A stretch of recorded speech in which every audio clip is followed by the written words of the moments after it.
कलयामि कलिध्वंसम् कविं लोकदिवाकरम् यस्य गोभिप्रकाशाभिराविद्यं निहतं तमः वाळि परकालन् वाळि कलिकन्नी वाळि कुरयलूर् वाळ्वेन्दन् वाழியரோ மாயோனை வாழ்வலியால் மந்திரங்கொள் மங்கையர்கோன் தூயோன் சுடர் மானவேல் நெஞ்சுக்கிருள் கடிதீபம் அடங்கா நெடும் பிறவி நஞ்சுக்கு நல்லவமுதம் தமிழ நன்னூல் துறைகள் அஞ்சுக்கிலக்கியம் ஆரணசாரம் பரசமய பஞ்சு கனலின் பொறி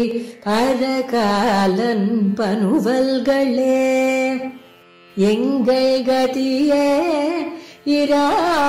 இராமானுசமுனியே சங்கை கெடுத்தாண்ட தவராசா பொங்கு புகழ் மங்கையர் கோலீந்த மறையாயிரமனைத்தும் தங்கு மனம் நீ எனக்கு தா.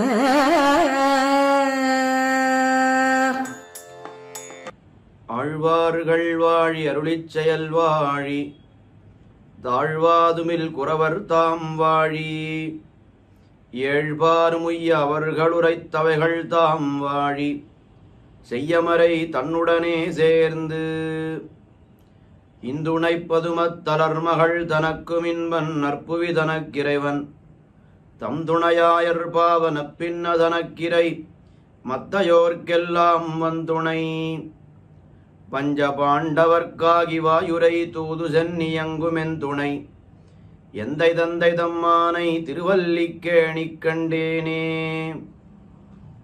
எங்கள் கதியே ராமானுசமுனியே சங்கை கெடுத்தாண்ட தவராசா பொங்கு புகழ் மங்கையர்கோ நீந்த மறையாயிரமனைத்தும் தங்கும் மனம் நீ எனக்குத்தா.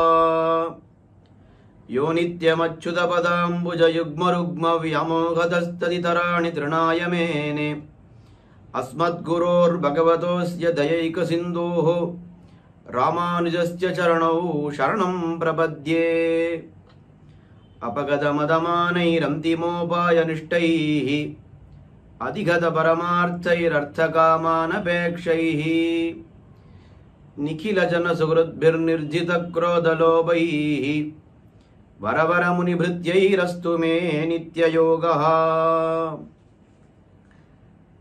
மாறன் பணித்த தமிழ்மறைக்கு ஆரங்கம் கூற அவதரித்தவரான திருமங்கையாழ்வார் பல்வேறு திவ்யதேசங்களுக்கெல்லாம் சென்று அந்தந்த எம்பெருமான்களை மங்களாசாசனம் செய்து கொண்டு வருவதை நாம் அனுபவித்து கொண்டு வருகிறோம்.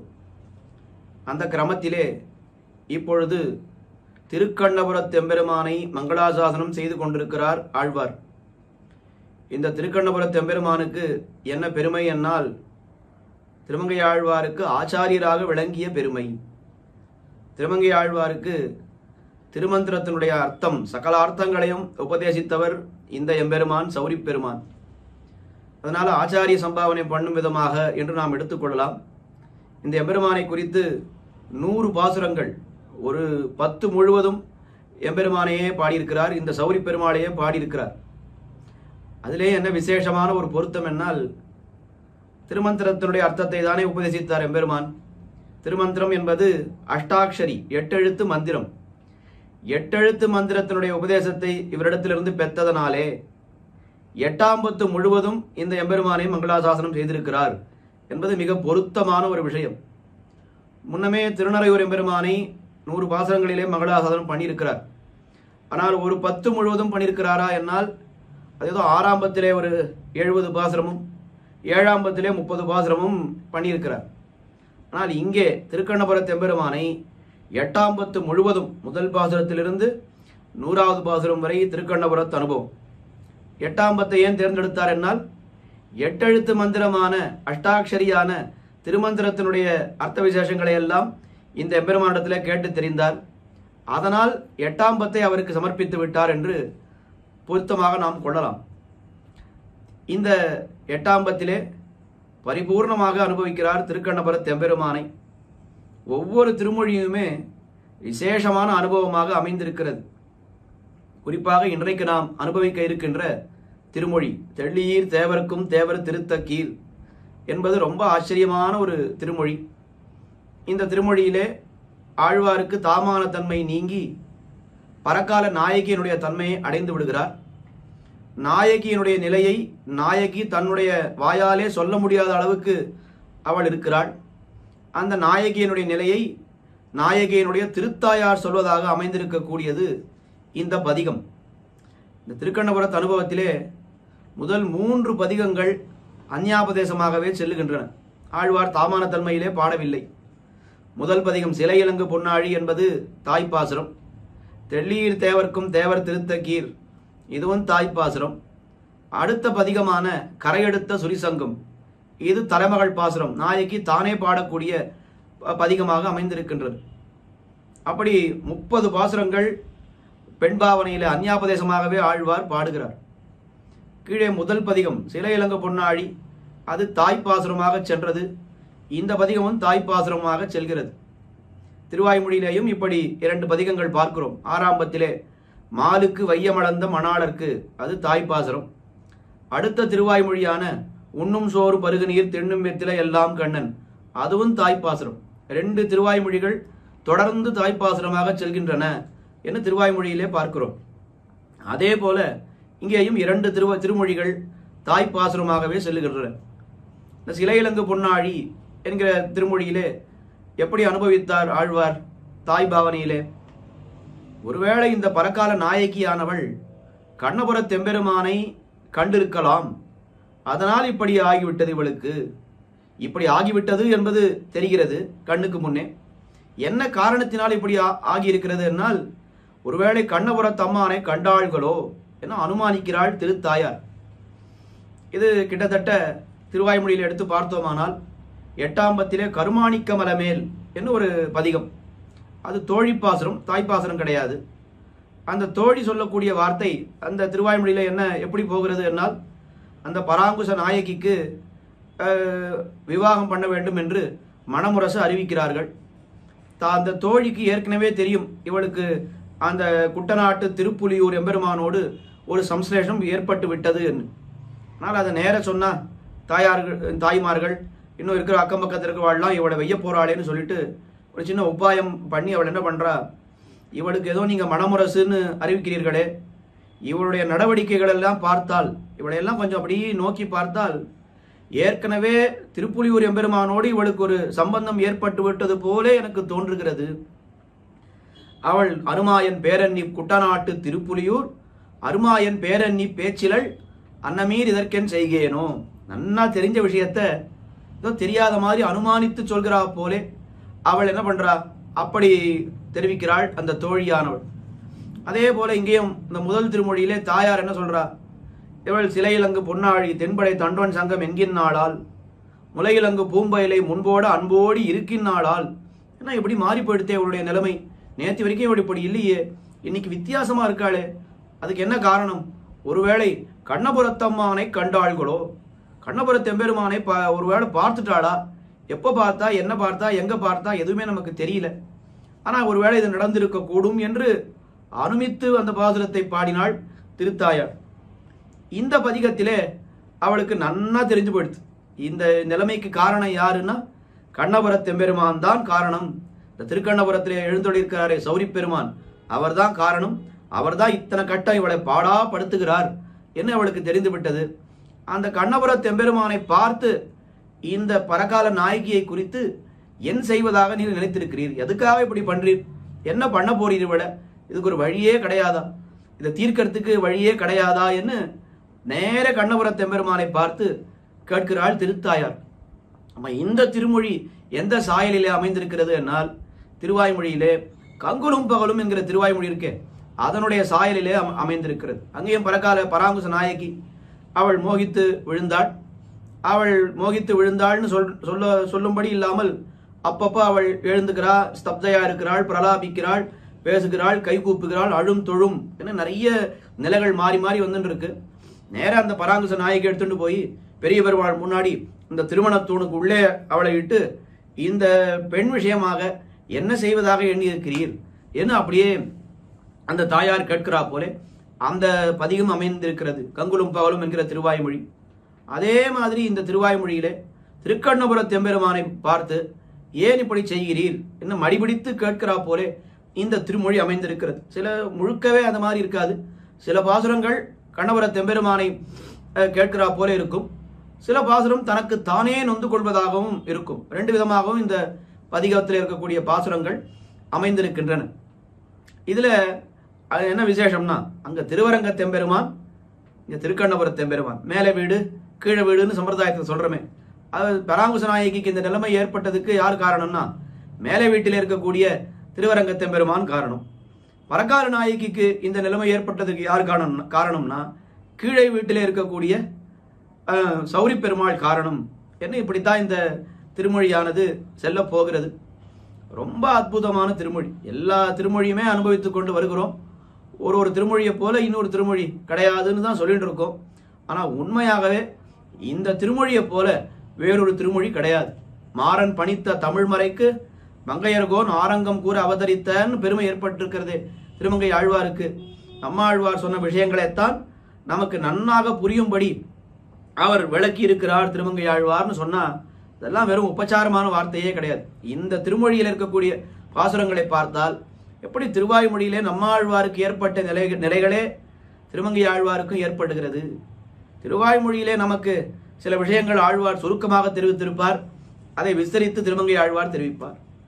திருவாய்மொழியிலே விஸ்தரமாக ஆழ்வார் சில விஷயங்களை தெரிவித்திருப்பார், அதை சுருக்கி திருமங்கை ஆழ்வார் தெரிவித்திருப்பார். என்ன இந்த திருமொழியினுடைய அனுபவம் நமக்கு இல்லை என்றால் திருவாய்மொழியினுடைய அனுபவம் நமக்கு ரசிக்காது என்று சொல்லும்படியாக அப்படி திருவாய்மொழியினுடைய இருக்கக்கூடிய அர்த்த விசேஷங்கள் அனைத்தும் திருமங்கை ஆழ்வாருடைய பாசுரத்திலே அனுபவிக்கின்றோம் என்று சொன்னால் அதற்கு இந்த திருமொழிகள் எல்லாம் ரொம்ப முக்கியமான ஒரு காரணம். ரொம்ப தெளிவாக ஆழ்வாருக்கு ஏற்பட்டிருக்கக்கூடிய நிலைமைகளை எல்லாம் எடுத்துரைக்கக்கூடிய ஒரு திருமொழி. இதில் இந்த சௌரி பெருமாளை பார்த்து தமக்கு ஆழ்வாருக்கு அந்த பரகால நாயகிக்கு, இப்ப ஆழ்வாரே கிடையாது, திருமங்கை ஆழ்வார்னே சொல்லக்கூடாது, இந்த பதிகம் பூரா பரகால நாயகி. இந்த பரகால நாயகிக்கு அந்த சௌரி பெருமாள் இடத்திலே அளவு கடந்த பிராவண்யம் ஏற்பட்டிருக்கிறது.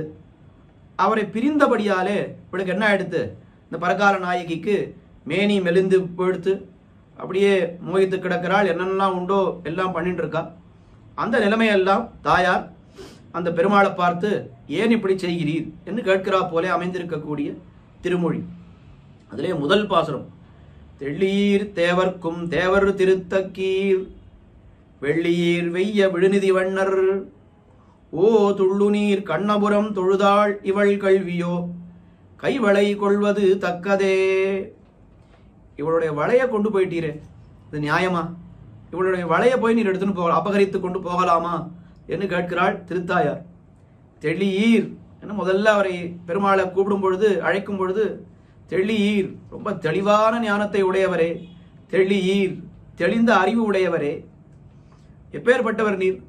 தேவர்க்கும் தேவர், மனுஷருக்கு தேவர் போல தேவர்க்கும் தேவாவோ, தேவர் திருத்தக்கீர், பெரிய பிராட்டியாருக்கு தகுதியானவரே, திருவுக்கு தக்கதான பெருமையை உடையவரே, திருத்தக்கீர் வெள்ளியீர், வெள்ளியீர் என்னால் என்ன அர்த்தம்? ரொம்ப சுத்தமான சுபாவத்தை உடையவரே, வெய்ய விழுநிதி வண்ணர், விழுநிதி சிறந்த பொன் போன்ற நிறமுடையவரே, விழுநிதி வண்ணர். ஓ என்ன கதறுகிறாள் திருத்தாயார், இது என்ன அநியாயம்? இவள் துள்ளுநீர் கண்ணபுரம் தொழுதாள், இந்த பரகால நாயகியானவள் கரைபுரண்டு பெருகுகின்ற நீரையெல்லாம் உடைத்தான திருக்கண்ணபுரம் தொழுதாள். அவ்வளவுதான் பண்ணா, பெரிய காரியம் ஒன்றும் பண்ணிடவே இல்லை. கண்ணபுரத்தை கையெடுத்து ஒரு முறை அவள் சேவித்தாள். ஒருமுறை கண்ணபுரத்தை பார்த்து கை கூப்பினாள். ஆழ்வார் இருக்கக்கூடிய திருவாரி திருநகரிக்கு ரொம்ப சமீபத்திலே இருக்கக்கூடிய திவ்ய தேசம் திருக்கண்ணபுரம் என்கிற திவ்ய தேசம். அந்த திருக்கண்ணபுரத்தை பார்த்து ஒரு முறை கை கூப்பினாள். அவ்வளவுதான் அவள் பண்ணின காரியம். ஆனால் இவள் என்ன கல்வியோ, இவள் என்ன திருட்டுத்தனமா பண்ணிட்டா? நல்ல காரியம் தானே பண்ணா, திருட்டுத்தனம் யாராவது பண்ணா, களவு தொழிலை யாராவது பண்ணா அவர்களை தண்டிப்பது நியாயம். ஆனால் இவள் கைக்கு தானே கூப்பினாள். இவளை கல்வி என்று நினைத்து கொண்டு, அதுவும் களவுன்னா எதை களவுன்னு சொல்றா இங்க அப்படின்னா ஆத்மாபகாரமாகிற களவைத்தான் இங்கே தெரிவிக்கிறார்கள். அந்த தன்னுடைய ஆத்மாவை சுதந்திரம் என்று நினைப்பது, அப்படி நினைத்தால் அது பெரிய களவு. கிந்தேன நகிருத்தம் பாபம் சோரேன ஆத்மா அபகாரினா, ஆத்மாவையே திருடினவனாலே என்ன பாவம்தான் பண்ணப்படவில்லை என்று கேட்கிறா போலே இவள் ஆத்மாவை தன்னுடையது என்று நினைக்கவே இல்லை. அவளுக்கு நன்னா தெரியும் இந்த ஆத்மாவானது எம்பெருமானுக்கு அடிமைப்பட்டது, அவனுக்கு சேஷப்பட்டது நன்னா தெரியும். அந்த ஞானம் இருந்ததுனால தான் அவள் கை கூப்பினாள், கண்ணபுரத்தை பார்த்து கை கூப்பினாள். ஆனால் இவள் ஏதோ திருட்டுத்தனம் பண்ணா மாதிரி களவு செய்து விட்டார் போலே நீர் என்ன பண்ணிவிட்டீர், இவளுக்கு இவளுடைய கைவளையை கொண்டு விட்டீர். கைவளை கொள்வது தக்கதே, இந்த காரியம் நீர் பண்ணிருக்கீரே, இது உமக்கு தகுந்ததா, இது உமக்கு தகுந்த காரியமா என்று கேட்கிறா போலே இந்த முதல் பாசுரம் அமைந்திருக்கிறது. ரொம்ப பெரிய வியாக்கியானம், ஒவ்வொரு எழுத்தெழுத்தா எடுத்து வியாக்கியானம் பண்ணுகிறார் பெரியவாச்சான் பிள்ளை. இன்னும் பல பல அர்த்த விசேஷங்களை எல்லாம் நாம் இந்த வியாக்கியானத்தில் அனுபவிக்கலாம். அந்த தெள்ளீர் என்று எம்பெருமானை கேட்கிறாரே இந்த தாயார், என்ன அர்த்தம், அந்த வார்த்தைக்கு பின்னாடி இருக்கக்கூடிய பாவத்தை நாம் தெரிந்து கொள்ள வேண்டும். என்ன அபிப்பிராயத்திலே இந்த வார்த்தையை தாயார் சொல்லுகிறாள் என்று நாம் தெரிந்து கொள்ள வேண்டும். எம்பெருமான் எப்பேற்பட்டவர், தெளிந்த அறிவு உடையவர், மகா விவேகி என்று பெயர் பெற்றவர். ஆனால் நல்ல ஞானம் உமக்கு இருக்கு. ஆனால் நீர் பண்ணியிருக்கிற காரியம் எப்படி இருக்கு அப்படின்னா, ஒரு பெண்ணினுடைய பொருளை கொள்ளை கொள்வது உமக்கு தகுதியோ, அதுதான் தெளிர்னு கேட்கும்பொழுது என்ன அர்த்தம், தெளிந்த ஞானம் உடையவர்கள் பண்ணக்கூடிய காரியமா இது. அவர் ரொம்ப அழகா வியாக்கியானத்தில் காட்டுறார். என்ன காட்டுறா அப்படின்னா, சர்வஜனான உமக்கு அல்பஜ்ஞான நானோ உணர்த்துவது. தாயார் சொல்றாளோ, உமக்கு எல்லாம் தெரியும், நன்னா தெளிந்தவர் நீர், நான் நன்னா அறிவு உடையவர் நீர், உமக்கு நீர் பண்றது தப்புன்னு நானா சொல்ல வேண்டும். நான் எப்படிப்பட்டவள், அல்பஜ்ஞை, அல்பமான ஞானத்தை உடையவள். நீர் எப்படிப்பட்டவர், சர்வஜர், எம்பெருமானுக்கு தெரியாதது அப்படின்னு ஒன்று கிடையவே கிடையாது, எல்லாம் அவனுக்கு தெரியும். ஆனால் உமக்கு நான் ஏதோ உணர்த்துறா போல இருக்கிறது, இது என்ன நிலைமையே மாறி போயிடுத்து, நீர் தெளீர் இல்லையா அப்படின்னு கேட்டேன். அதுக்கு மேலே தேவர்க்கும் தேவர், சரி தெளிந்த ஞானம் உடையவராக இருந்தாலும் எப்பேற்பட்டவர் நீர், தேவர்களுக்கெல்லாம் தேவராக இருக்கக்கூடியவர். சாமான்யமானவா இந்த காரியங்கள்லாம் பண்ணா பரவாயில்ல, ஆனா நீர் எப்பேற்பட்டவர், நித்தியசூரிகளுக்கும் தலைவராக இருக்கக்கூடியவர். நித்தியசூரிகளுக்கே தலைவராக இருக்கக்கூடிய மேன்மையை பெற்ற நீர் இப்படி என்ன பண்ணணும், அத்தனை பெரியவரான நீர் வேண்டியவாளுக்கு வேண்டிய வஸ்துக்களை எல்லாம் கொடுக்கணும். உங்ககிட்ட இருக்கிற வஸ்துக்களை எல்லாம் எல்லாருக்கும் கொடுக்கணுமே தவிர, யாரோ ஒரு அபலையான பெண் இந்த பலகால நாயகி இருக்கா, அப்படி அவளுடைய பொருளை நீர் கொண்டு போவது என்பது என்ன நியாயம்? அப்ப தெளின்னு சொன்னா அதுக்கு ஒரு அர்த்தம். தேவருக்கும் தேவர், ரொம்ப உயர்ந்த ஸ்தானத்தில் இருக்கிறீர் நீர்.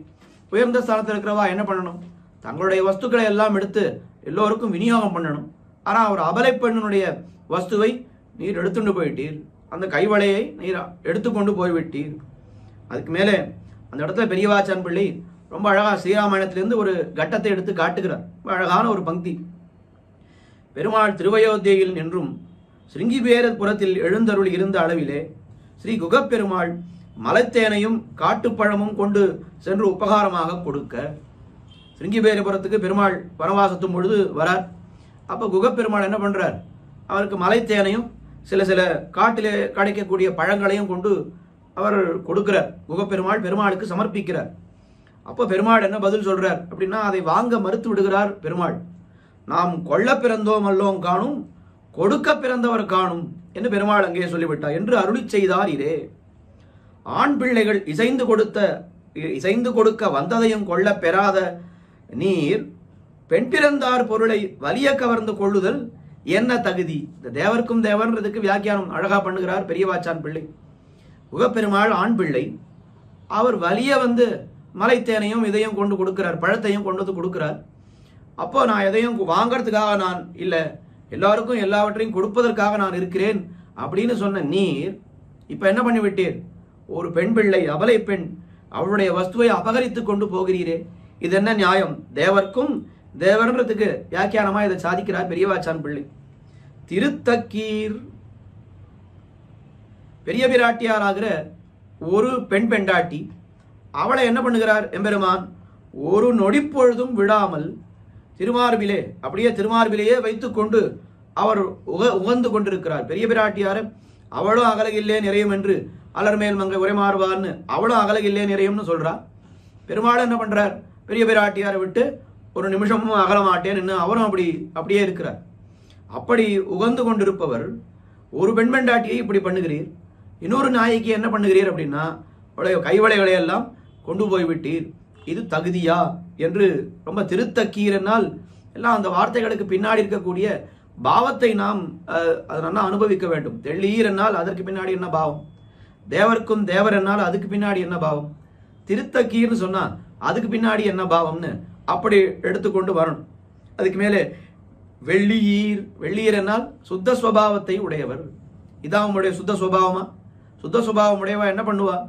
மற்றவாளுடைய பொருளுக்கு ஆசைப்படுவாளா? ஆசைப்பட மாட்டேன். தங்களுடைய பொருளையே மற்றவாளுக்கு கொடுத்துடுவா.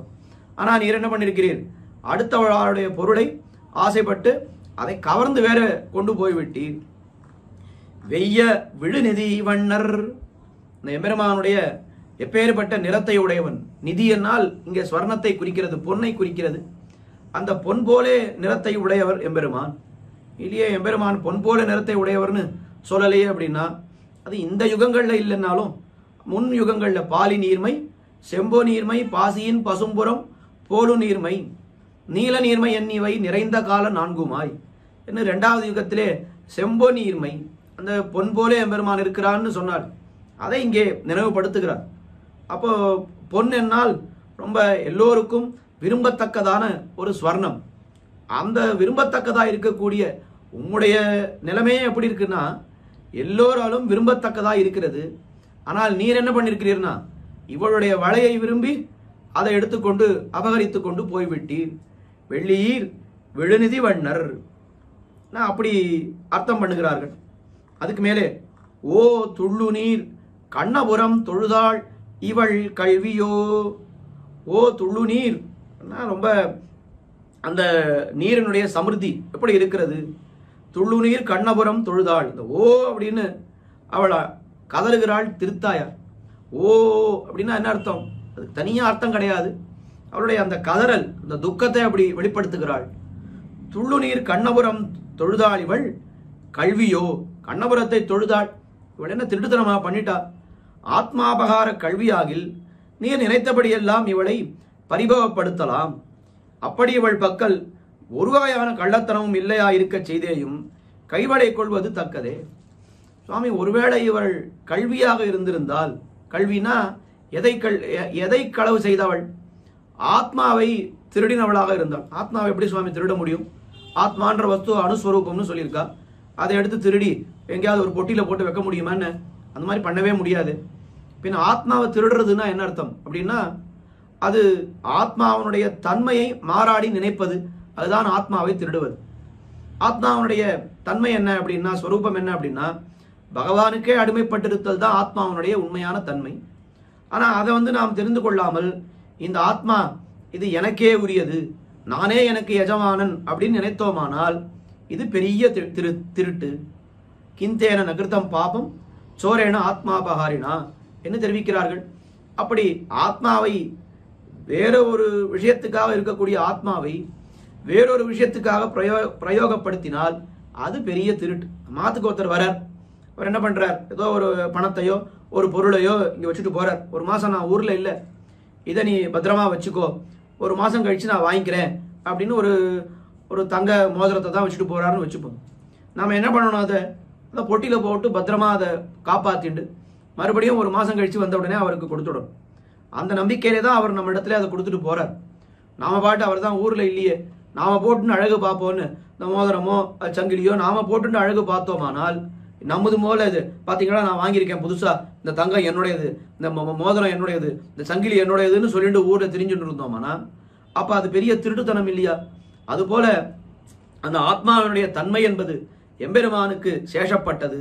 அது தெரிந்து கொள்ளாமல், இல்ல தெரிந்தும் நாம் அதை கருத்திலே கொள்ளாமல், அது நம்முடையது, நமக்கு நானே எஜமானன், அது சுவாதந்திரியம் உடையது என்று நினைத்துக் கொண்டிருந்தால் இது பெரிய திருட்டு. அப்ப அந்த திருட்டை அவள் பண்ணிவிட்டாள் இல்லையே. அவள் தன்னுடைய ஆத்மா எம்பெருமானுக்கு அடிமைப்பட்டதுன்றத நன்னா தெரிஞ்சுண்டு தானே கண்ணபுரம் தொழுதாள் இல்லையா. ஆத்மா நானே எஜமானன், இந்த ஆத்மா சுவாதந்திரியம் உடையதுன்னு ஒருத்தர் நினைச்சுட்டு இருந்தாரானால் அவர் ஏன் போய் பெருமாளை செவிக்க போறார்? அவர் பெருமாளை செவிக்க வேண்டிய அவசியமே இல்லை. யார் போய் பெருமாளை செவிப்பான்னா, இந்த ஆத்மா அவனுக்கு அடிமைப்பட்டது என்று தெரிந்து கொண்டவன் இருக்கான், அவன் தானே போய் பெருமானை செவிக்க போகிறான். அந்த காரியத்தை தானே இவள் பண்ணாள். ஆனா இவள் ஏதோ திருட்டுத்தனம் பண்ணா மாதிரி நீர் என்ன பண்ணிவிட்டீர்? அவளுடைய கைவளை கொள்வது தக்கதே, அவளுடைய கைவளை எல்லாம் நீர் கொண்டு போய்விட்டீர், அபகரித்து கொண்டு போய்விட்டீர், இது உமக்கு தகுதியா என்று அந்த திருக்கண்ணபுர தெம்பெருமானை பார்த்து திருத்தாயார் கேட்கக்கூடிய பாசுரம் இது. ரொம்ப ஒரு சுவையான ஒரு விஷயம் காஞ்சி சுவாமி காட்டியிருக்கிறார். திவ்யார்த்த தீபிகையிலே சுவாமி எழுதக்கூடிய ஒரு வரிகள் முதல்ல வாசிக்கிறேன். வாசிச்சுட்டு இந்த விஷயம் சுவாமிக்கு எப்படி புலப்பட்டது என்பதை ரொம்ப அழகா சுவாமி தெரிவித்திருக்கிறார், அதையும் பார்ப்போம். சுவாமியினுடைய திவ்யார்த்த தீபிகை வாசிக்கிறேன் இப்போ. இப்பாட்டின் பெரியவாச்சான் பிள்ளை வியாக்கியானத்தின் முடிவில் நதே ரூபம் என்கிறாள்.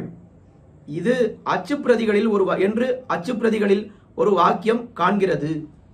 அதாவது கைவளை கொள்வது தக்கதே என்று கொல்லியோ, அதுக்கு அதை விவரிப்பதற்கு பெரியவாச்சான் பிள்ளை வியாக்கியானத்துல அங்க நதே ரூபம் என்கிறாள் அப்படின்னு எழுதியிருக்கா. நதே ரூபம் அப்படின்னா என்ன அர்த்தம்? நதே ரூபம் நச்சாகாரம் நாயுதானி நச்சாஸ்பதம் ததாபி புருஷாகாரா பக்தானாம் துவம் பிரகாசசே. சித்தந்தா ஸ்தோத்திரத்தில் இருக்கக்கூடிய ஒரு ஸ்லோகம் இது. இது என்ன அர்த்தம்? எம்பெருமானே, உனக்குன்னு ஒரு ரூபம் கிடையாது, உனக்குன்னு ஒரு ஆயுதம் கிடையாது, உனக்குன்னு ஒரு இருப்பிடம் கிடையாது. ஆனா எல்லாம் எதுக்காக நீ கொண்டிருக்கிறாய் என்னால் பக்தர்களுக்காக நீ கொண்டிருக்கிறாய் அப்படின்னு அர்த்தம் அதுக்கு. இப்ப அந்த கைவளை கொள்வது தக்கதே அப்படின்ற இடத்துல நதே ரூபம் என்கிறாள் அப்படின்னா என்ன அர்த்தம்? இப்ப தாயார் அந்த எம்பெருமானை பார்த்து கேட்கிறாள். ஏன்னா ஜிதந்தா ஸ்தோத்திரத்தில் இப்படி சொல்லியிருக்கேன், உனக்குன்னு ஒரு வஸ்துவே கிடையாது, உனக்குன்னு ஒரு வஸ்து கிடையாது அப்படின்னா அத்வைத்தம் மாதிரி நாம் நினைத்துக் கொள்ளக்கூடாது. எம்பெருமானுக்குன்னு தேவையான வஸ்துக்கள் இது இருந்தா தான் எம்பெருமான்ற மாதிரி கிடையாதுன்றதை நாம புரிந்து கொள்ளணும். எல்லாம் உனக்குன்னு ஒரு ரூபம் கிடையாது, ஒரு ஆக்கரம் கிடையாது, இதெல்லாம் கிடையாது. ஆனா பக்தர்களுக்காக எல்லாவற்றையும் ஏற்படுத்தி கொண்டு பக்தர்களை சந்தோஷப்படுத்துவன் என்றோ நீர். ஆனா அப்படிப்பட்ட நீ என்ன பண்ணியிருக்கிறாய் என்னால் ஒரு பக்தையான என்னுடைய பெண்ணினுடைய வளையை நீ கொண்டு போய்விட்டாய் அப்படின்றதுதான் அந்த அபிப்பிராயத்துல தான் இந்த வாக்கியம் எழுதியிருக்கிறார்கள். ஆனால் இந்த வாக்கியம் அச்சுப்பிழையாக அமைந்திருக்க வேண்டும். பெரியவாச்சான் பிள்ளை இப்படி சாதித்திருக்க முடியாது என்று காஞ்சி சுவாமி காட்டுகிறார்.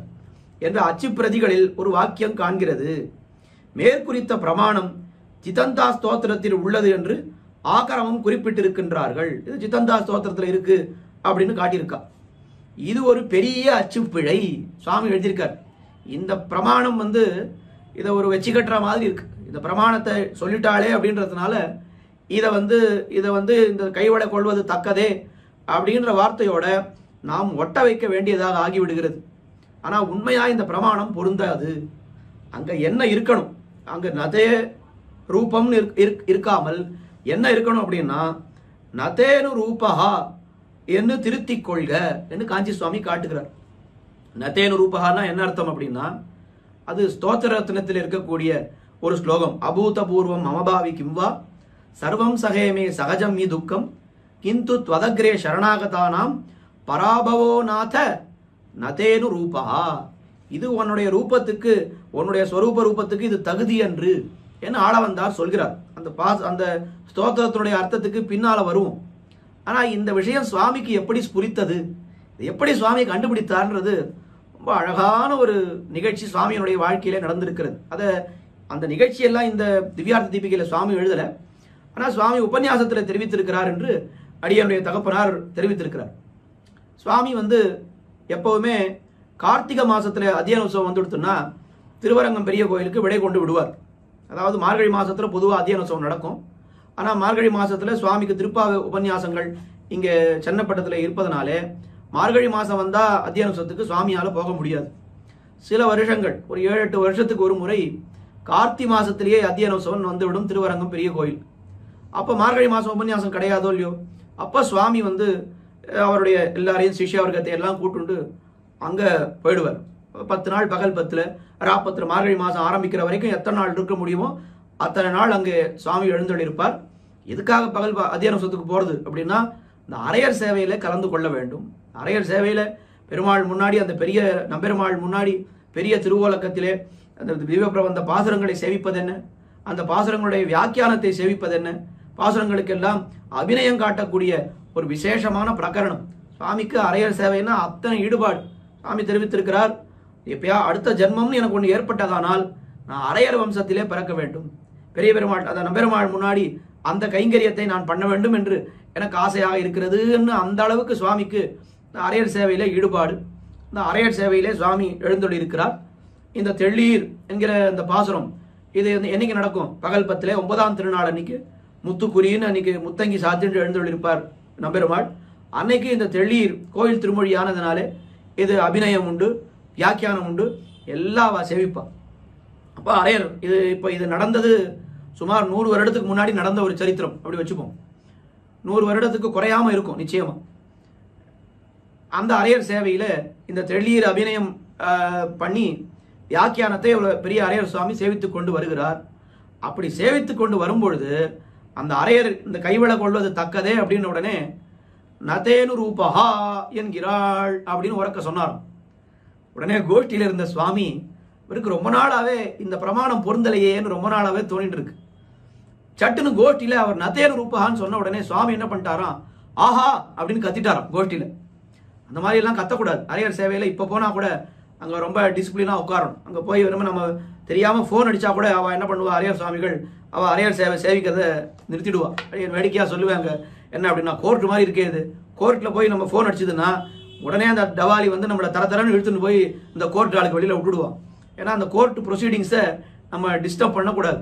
அதுபோல் அரையர் சேவையை யாராவது டிஸ்டர்ப் பண்ணாக்கா, ஃபோன் அடிச்சது யாராவது பேசினா ஏதாவது பண்ணா அப்படின்னா இருக்க அரையர் சுவாமிகள் ஒன்றுமே சொல்ல மாட்டா. பெருமா அரையர் சேவையை நிறுத்திட்டு தாளம் மட்டும் சேவிச்சுட்டே இருப்பா.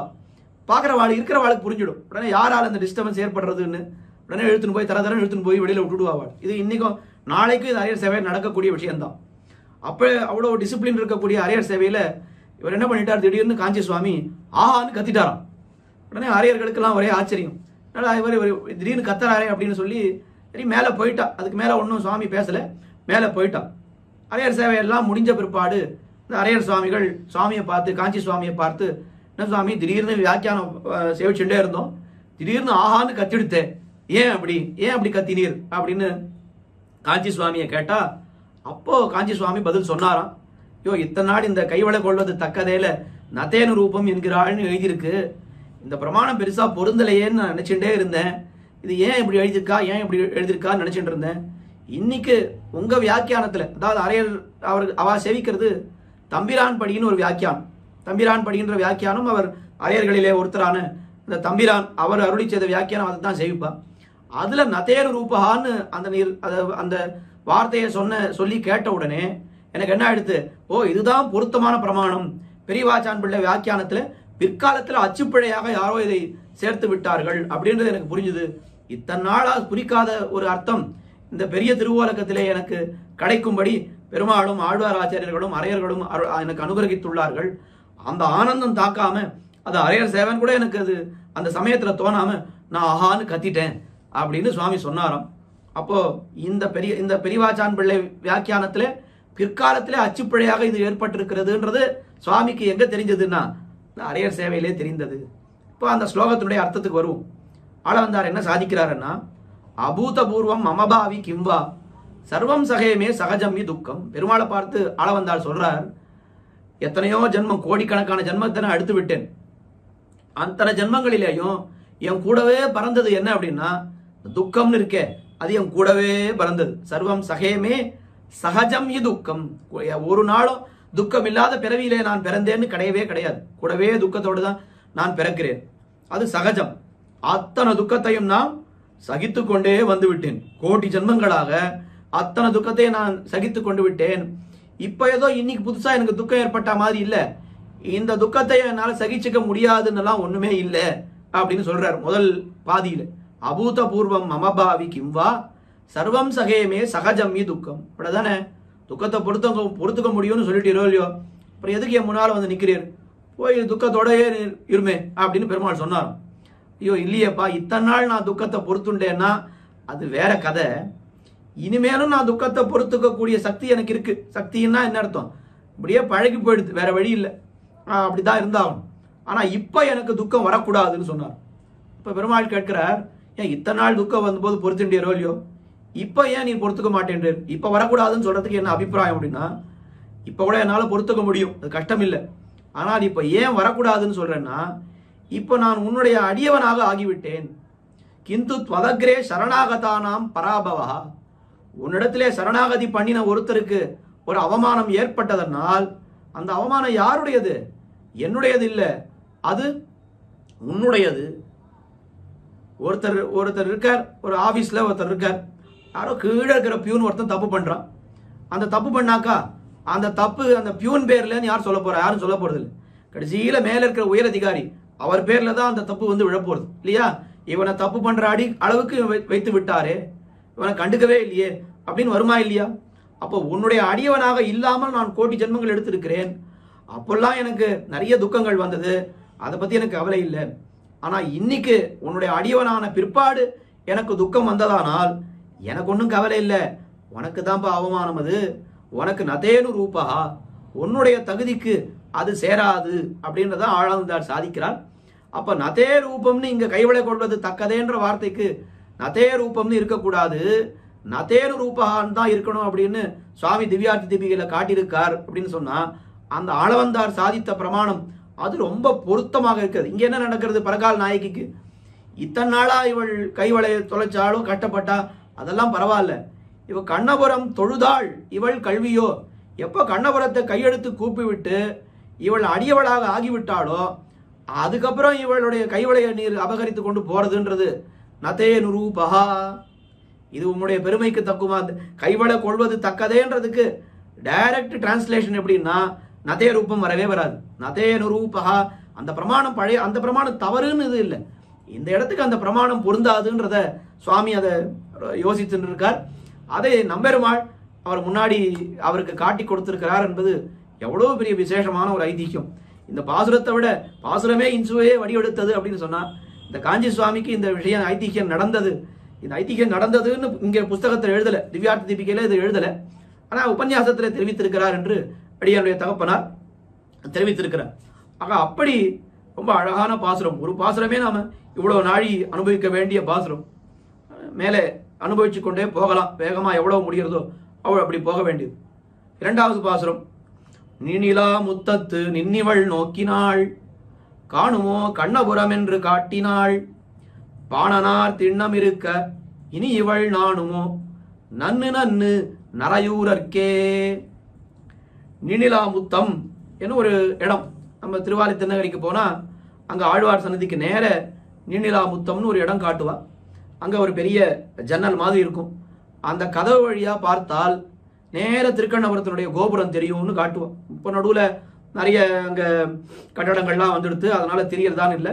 ஆனால் அந்த காலத்தில் இங்கிருந்து பார்த்தால் அந்த திருக்கண்ணபுரத்தினுடைய கோபுரம் தெரியும்னு சொல்லுவோம்.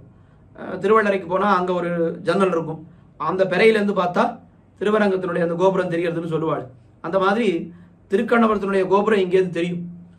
தாயார் என்ன பண்ணா, இவளை கொண்டு இவள் இப்படியே இருந்தாக்கா ரொம்ப கஷ்டப்படுறாளேன்னு சொல்லிட்டு இவள் என்ன பண்ணாள், இவள் நீனிலா முத்தத்து நின்று நோக்கினாள்.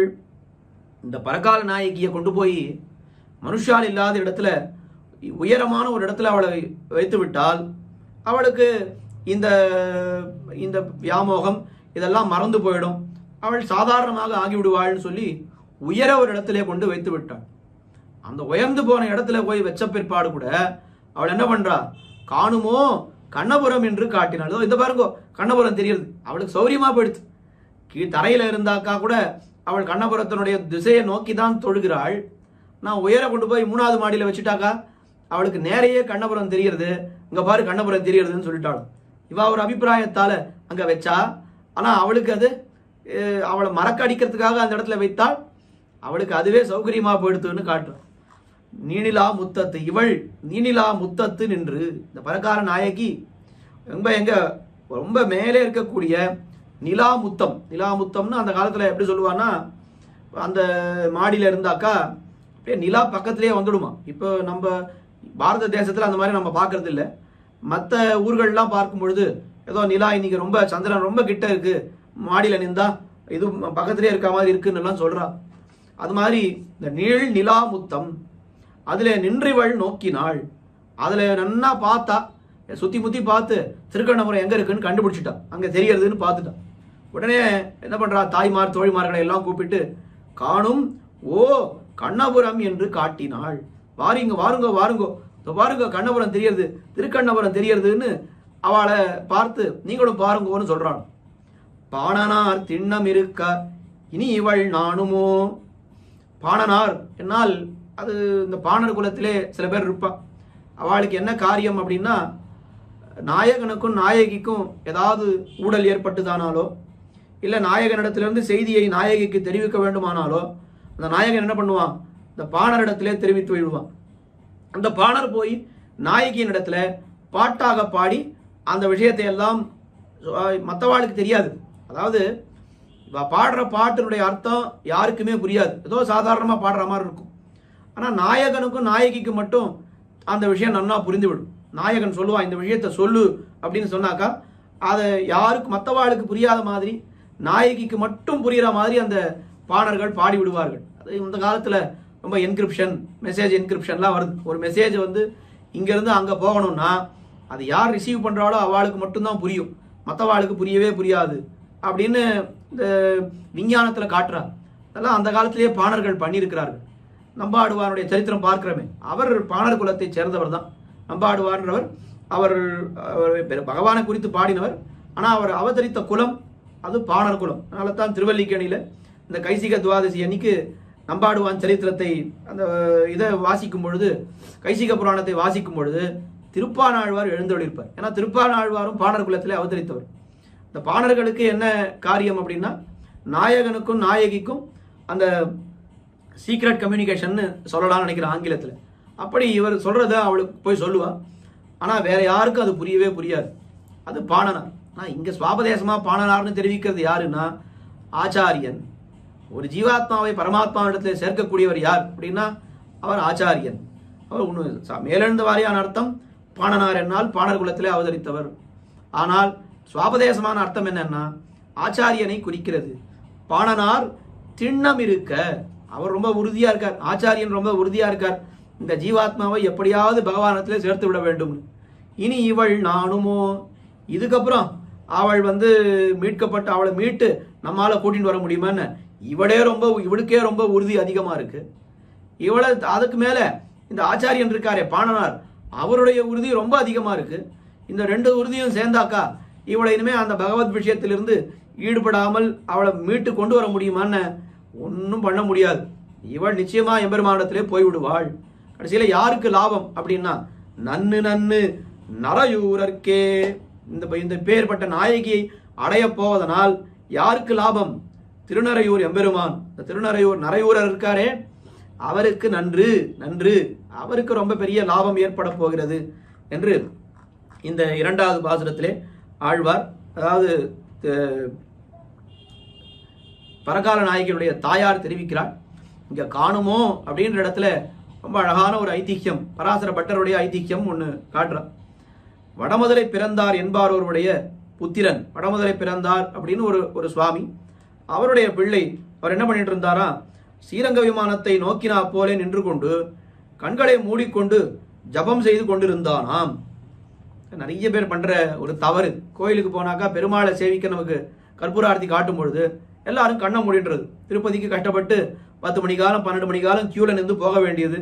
அங்க போர்ச்சே பெருமாளை சேவிக்காம கண்ணை மூடின்னு ஏதோ ஜபம் பண்ண வேண்டியது. இப்போ எதுக்கு அங்க போறது? ஜபம் கண்ணை மூடின்னு ஜபம் பண்றதா இருந்தா ஆத்துல இருந்தே பண்ணலாமே, அங்க போய் எதுக்கு பண்ணணும்? அங்க போறதே எதுக்குன்னா எம்பெருமானுடைய திவ்யமங்கல விக்கிரக சேவையை பெறுவதற்காகத்தான். அந்த எம்பெருமானை பார்த்து அவனுக்கு பல்லாண்டு பாடுவதற்காகத்தான். அவனை பார்த்து பல்லாண்டு பாட வேண்டாமோ? அதை விட்டுட்டு எல்லாரும் என்ன பண்றா, கண்ணை மூடிட்டு ஏதோ ஜபம் பண்றான். அப்படி இன்னைக்கு பண்றான்றது ஆச்சரியம் இல்லை. பராசர பெற்ற காலத்திலேயே அவர் பண்ணார்.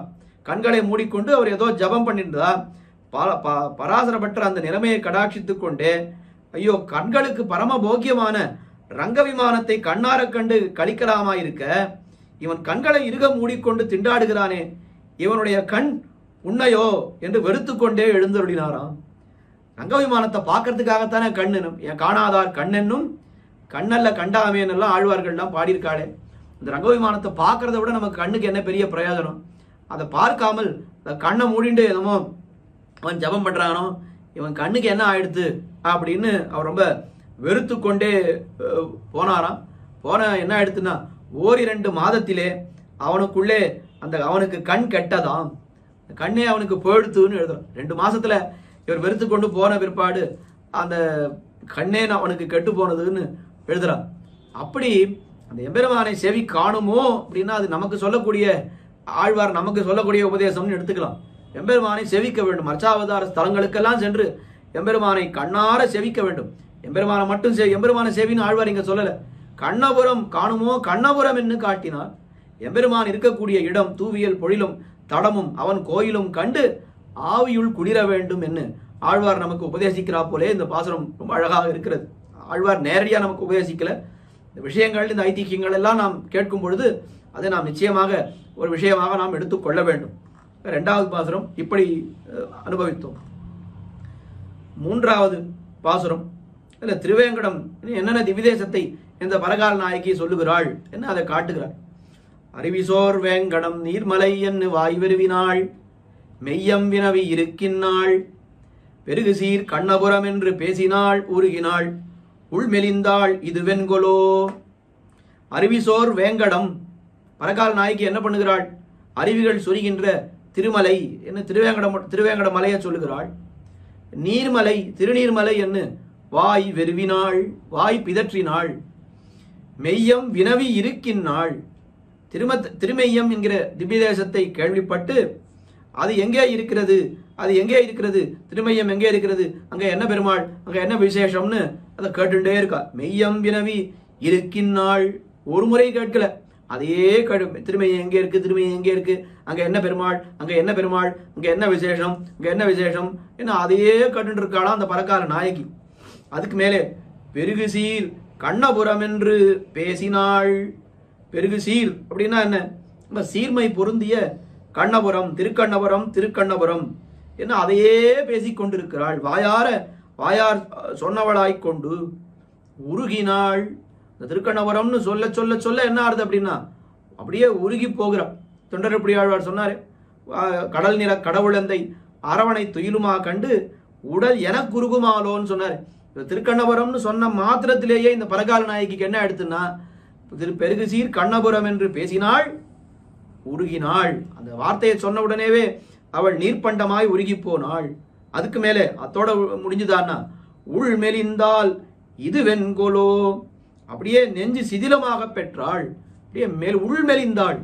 வெளி மெலிவை பத்தி போன பாசுரத்திலேயே சொல்லியாச்சு. கைவளை கொள்வது தக்கதே, கைவளையெல்லாம் அவளுக்கு அப்படியே கீழே விழுந்து விட்டது. முதல் பாசுரத்திலே என்ன சொன்னா அப்படின்னா அவளுடைய கைவளை கொள்வது தக்கதே அப்படின்னா எம்பெருமானை நினைத்தவாறே உடல் இழைத்தாள். இழைச்ச உடனே அப்படியே வளையெல்லாம் கலந்து விழுந்து விட்டது. அது ஒரு அர்த்தம் காட்டியிருக்கா. அப்படியே எம்பெருமானை நினைத்து நினைத்து உருகி உருகி உருகி மேனி இழைக்கிறது. அதனால பெரிய வளையெல்லாம் கையெல்லாம் சின்னதான உடனே அப்படியே கீழே விழுந்து எல்லா வளையவும் போயிடுத்துன்னு அது ஒரு அர்த்தமும் காட்டியிருக்கா. இங்க என்ன வெளிமெலிதல் அங்க சொன்னா, இங்கே உள்மெலிதல். அப்படியே நெஞ்சே என்ன எடுத்துன்னா அப்படியே சிதிலமாக பெற்றாள். நெஞ்சு இழைச்சு போச்சுன்னா என்ன பண்றது? அதுக்கப்புறம் வேற எந்த காரியமும் பண்ணவே முடியாது. அது நிறைய பாவார்த்தங்கள்லாம் காட்டுறான். மெய்யம் வினவி இருக்கின்னாள் அப்படின்னா என்ன அர்த்தம் அப்படின்னா திருமெய்யம் அப்படின்னு அந்த எம்பெருமானை பற்றி கேட்டுக்கொண்டே இருக்கிறாள். அந்த எம்பெருமானுக்கு என்ன பேர்னா திருமையத்து எம்பெருமானுக்கு சத்தியமூர்த்தி பெருமாள்னு பேர். அவன் அடியவர்களுக்கு எப்பவும் மெய்யான காரியத்தை செய்யக்கூடியவன் அந்த எம்பெருமான். அப்ப இவள் அந்த திருப்பதிக்கு அந்த திருநாமம் எப்படி வந்தது, அந்த பெருமாளுக்கு என்ன பேருன்னு கேட்டு இருக்கா அப்படின்னா இவள் தெரிஞ்சுதான் கேட்கிறான். அந்த பெருமாளுக்கு சத்தியமூர்த்தி பெருமாள், அடியவர்களுக்கு மெய்யனாகிய தெய்வநாயகன்னு சொல்றாள். அப்படி அடியவருக்கு மெய்யன் எல்லாம் அவருக்கு பேர் ஏற்பட்டிருக்கேன். நான் ஒரு அடியவள் இங்கே கஷ்டப்பட்டு இருக்கேன், எனக்கு ஒண்ணுமே பண்ணலையே, அந்த பேர் எப்படி வந்தது, அந்த எம்பெருமானுக்கு என்ன விசேஷம் அப்படின்னு கேட்டா அப்பவாவது அந்த பெருமாளுக்கு உரைக்காதா என்று நினைத்து கொண்டுதான் அந்த பரகால நாயகியானவள் மெய்யம் வினவி இருக்கின்றாள். திருமையப்பத்தை பத்தி கேட்டுட்டே இருக்காள் அப்படின்னு திருத்தாயார் சொல்லக்கூடியதாக இந்த 3வது பாசுரம் அமைந்திருக்கிறது. அடுத்தது 4வது பாசுரம். இன்னும் கஷ்டப்பட்டு கொண்டு இருக்கிறாள் என்னுடைய பரகால நாயகியான, என்னுடைய பெண் பிள்ளையான பரகால நாயகி என்று தெரிவிக்கிறார். உண்ணும் நாளில்லை உறக்கமும் தானில்லை, பெண்மையும் சால நிறைந்திலள் பேததான், கண்ணனூர் கண்ணபுரம் தொழும் கார்க்கடல் வண்ணர் மேல் எண்ணமிவட்கு இதுவென்கொலோ. உண்ணும் நாளில்லை உறக்கமும் தானில்லை. உண்ணும் நாளில்லை அப்படின்னா என்ன அர்த்தம்? ஒரு நாளும் இவள் உண்பதில்லை. ஆசைப்பட்டு ஒன்னுத்தையுமே அவள் சாப்பிட மாட்டேன் என்கிறாள். உறக்கமும் தானில்லை. சாப்பிடாம கூட இருந்துடலாம் 4 நாள். ஆனா தூங்காம 4 நாள் தூங்காம இருக்க முடியுமா? 4 நாளா எத்தனையோ நாள்களாக இவள் தூங்கவே இல்லை. அதான் உண்ணும் நாளில்லை உறக்கம் தானில்லைன்னு சொல்ல வேண்டியதுக்கு பதிலா உறக்கம் தானும் இல்லை. உண்ணும் நாள் இல்லை உறக்கமும் தானில்லை, உறக்கந்தானும் இல்லை. சாப்பிடாம கூட இருந்துடலாம், தூங்காம இருக்க முடியுமோ? ஆனா இவள் பல நாள்களாக தூங்காமல் இருக்கிறாள், உறங்காமல் இருக்கிறாள். பெண்மையும் சால நிறைந்திலள், நன்றாக முதிர்ந்த பெண்மை பருவத்தை உடையவளும் அல்லல். இந்த சாப்பிடாம தூங்காம இருக்கிறா அப்படின்னா ஒரு பருவம் வந்தா அதையெல்லாம் பொறுத்துக்கலாம். ஆனால் இவள் ரொம்ப சின்னவள், இன்னும் அந்த இதையெல்லாம் பொறுத்து கொள்ள அளவுக்கு இவளுக்கு பருவமே வரல. இவளுக்கு என்ன பருவம் அப்படின்னா பெண்மையும் சால நிறைந்திலள் பேதைதான். பேதைதான் என்னால் என்ன அர்த்தம்? ரொம்ப சின்ன குழந்தை பருவத்தில் தான் இவர் இருக்கிறார். இன்னும் அவர் அந்த வயசுக்கு வந்து விட்டாள்னு கூட சொல்ல முடியாத அளவுக்கு பேதையாக இருக்கிறாள். இந்த பேதை பருவத்தில் இவளுக்கு எப்பேற்பட்ட பக்தின்னு மேலே விவரிக்க போகிறாள். 9வது பாசுரத்தில் தாயார் சொல்ல போகிறாள். அங்க இன்னும் நன்னாக அனுபவிக்கலாம். அவள் என்ன பண்றா? கண்ணனூர் கண்ணபுரம் தொழும். கண்ணன் எம்பெருமானுடைய திவ்ய தேசமாகிற திருக்கண்ணபுரத்தை தொழா நின்றாள். அதையே பண்ணி கொண்டிருக்கிறாள். கண்ணனூர் கண்ணபுரம் தொழும் இவட்கு எண்ணம் கார்க்கடல் வண்ணர் மேல். இவளுடைய எண்ணம் எல்லாம் எங்க இருக்கிறது அப்படின்னா கரிய கடல் வண்ணர் போலே நிறத்தை உடைய எம்பெருமான் சௌரி பெருமாள் இருக்காரே அவர் பேர்ல தான் இவளுடைய எண்ணம் இவட்கெண்ணம் கண்ணன் கார்க்கடல் வண்ணர் மேல். கண்ணனூர் கண்ணபுரத்திலே இருக்கக்கூடிய கார்க்கடல் வண்ணர் மேல். இது என்கொலோ, இது என்கொலோ அப்படின்னா என்ன அர்த்தம்? இது என்ன ஆச்சரியம், இது என்ன ஆச்சரியம், நம்பவே முடியலையே. இப்படி கூட ஒருத்தர் இருப்பாளா? பேதை பருவத்திலேயே எம்பெருமான பத்தியே நினைத்து கொண்டு அவள் இருக்கிறாளே, இது என்ன ஆச்சரியம் அப்படின்னு கேட்கிறாள். ரொம்ப அழகா வியாக்கியானத்துல இங்க உறக்கம் தான் இல்லைன்னு சொன்னான். அப்ப என்ன சொல்லியிருக்கணும்? உண்ணவும் தான் இல்லை, இல்ல சாப்பிடவில்லைன்னு சொல்லியிருக்கணும். ஆனா உண்ணும் நாள் இல்லைன்னு சொன்ன. அதுக்கு என்ன அர்த்தம்னு காட்டினா ரொம்ப அழகா. சீதா பிராட்டி 10 மாசம் அசோகவனத்திலே இருந்தாள். 10 மாசம் சீதா பிராட்டி என்ன அமுது செய்தாள் என்னால் எதையுமே அவள் உட்கொள்ளவே இல்லை. ஒரு நாளும் ஒரு வஸ்துவை அவள் சாப்பிடவில்லை. சாப்பிடணும்னு அவள் நினைக்கவும் இல்லை, அவளுக்கு அது வேண்டி இருக்கவும் இல்லை. ஆனா என்ன ஆயிடுத்து? தேவேந்திரன் என்ன பண்ணா, அங்க இருக்கக்கூடிய இந்த ராட்சசிகளுக்கெல்லாம் தெரியாமல் அவன் அப்பப்போ கொஞ்சம் பிரசாதத்தை எல்லாம் கொண்டு வந்து அவளை சாப்பிட செய்தான் என்று ராமாயணத்திலே பார்க்கிறோம். அப்ப அவளுக்கு சாப்பிடணும்னு விருப்பம் இல்லை, உண்ணவில்லை. ஆனால் உண்ணும் நாள் இருந்தன. ஏதோ ஒரு சில நாள் அவள் உண்டாள்னு பார்க்கிறோம். ஆனா அதை விட மோசமான நிலைமையில இவள் இருக்காள் பரகால் நாயகி. அதனால்தான் என்ன சொல்லுமா, உண்ணவும் இல்லை உறங்கவும் இல்லைன்னு சொல்ல வேண்டியிருக்க, உண்ணும் நாளில்லை. அவ ராட்சசிகளுக்கு தெரியாம இந்திரனாவது கொண்டு வந்து பிரசாதத்தையாவது கொடுத்தா அதையாவது சாப்பிட்டாள் பிராட்டி. ஆனா அப்படி அவள் சாப்பிடணும்னு விரும்பலன்னா கூட அப்படி சாப்பாடு உண்ணும் நாளாவது அவளுக்கு இருந்தது. இவளுக்கு அந்த நிலைமையும் இல்லை. உண்ணும் நாள் இல்லை, உறக்கமும் தான் இல்லை, பெண்மையும் சால நிறைந்திலள் பேதைதான். ரொம்ப பேதை பருவத்துல இவ்வளவு பெரிய பக்தி. பொதுவா நம்ம இந்த காலத்துல என்ன சொல்றான்னா, சின்ன வயசுல யாராவது பக்தி இருந்ததுன்னா, எதுக்கு இந்த சின்ன வயசுல உனக்கு இவ்வளவு பக்தி, நீ லௌகிக வாழ்க்கையில போய் நன்னா என்ஜாய் பண்ணு, பக்தி எல்லாம் 60 வயசுக்கு மேல கொண்டு வந்துக்கலாம்னு சொல்றோம். ஆழ்வாருக்கு எந்த வயசுல இருந்திருக்கு பக்தி? ஏன்னா பேதை பருவத்திலேயே பரகால் நாயகிக்கு பக்தி இருக்கிறதுன்னு பார்க்கிறோம். அப்படி இந்த 4வது பாசுரம் இதுவென்களோ, என்ன ஆச்சரியம் என்று திருத்தாயாரே ஆச்சரியம்படியான பக்தியை கொண்டிருக்கிறாள். உண்ணவும் இல்லை உறங்கவும் இல்லைன்னு பார்க்கிறோம். அடுத்தது 5வது பாசுரம். இங்கே ரொம்ப இதுவும் அழகான ஒரு பாசுரம். கண்ணனூர் கண்ணபுரம் தொழும் காரிகை பெண்மையன் தன்னுடை உண்மை உரைக்கின்னாள். வெண்ணையுண்டா புண்ட வண்ணம் விளம்பினால் வண்ணமும் பொன்னிறமாவதொழியுமே. இந்த பாசுரத்துல 2 பாடம்னு காட்டியிருக்கா. பெண்மையும் தன்னுடை உண்மை உரைக்கின்னாள்னு ஒரு பாடம், பெண்மையன் தன்னுடை உண்மை உரைக்கின்னாள்னு ஒரு பாடம். ஆனால் காஞ்சி சுவாமி நன்னா நிர்ணயித்து காட்டியிருக்கிறார். பெரியவாச்சான் பிள்ளை வியாக்கியானத்துக்கு சேர்ந்த பாடம் எதுன்னா பெண்மையன் தன்னுடைய, இதுதான் விசேஷமான பாடம், வியாக்கியானத்திற்கு சேர்ந்த பாடம். காஞ்சி சுவாமி எந்த பாடம் காட்டினாலும் வியாக்கியானத்துக்கு சேர்ந்ததா இருக்கான்னு அப்படி ஆராய்ச்சி பண்ணி தான் அதை காட்டுவார். அப்படி பெண்மையன் தன்னுடைன்றது தான் உயர்ந்த பாடம், திருத்தாயாருடைய திருவுள்ளத்திலே இருந்த பாடம், வியாக்கியானத்திற்கு சேர்ந்த பாடம்னு காட்டியிருக்கிறார். அது ஏன்னு பார்ப்போம். கண்ணனூர் கண்ணபுரம் தொழும் காரிகை.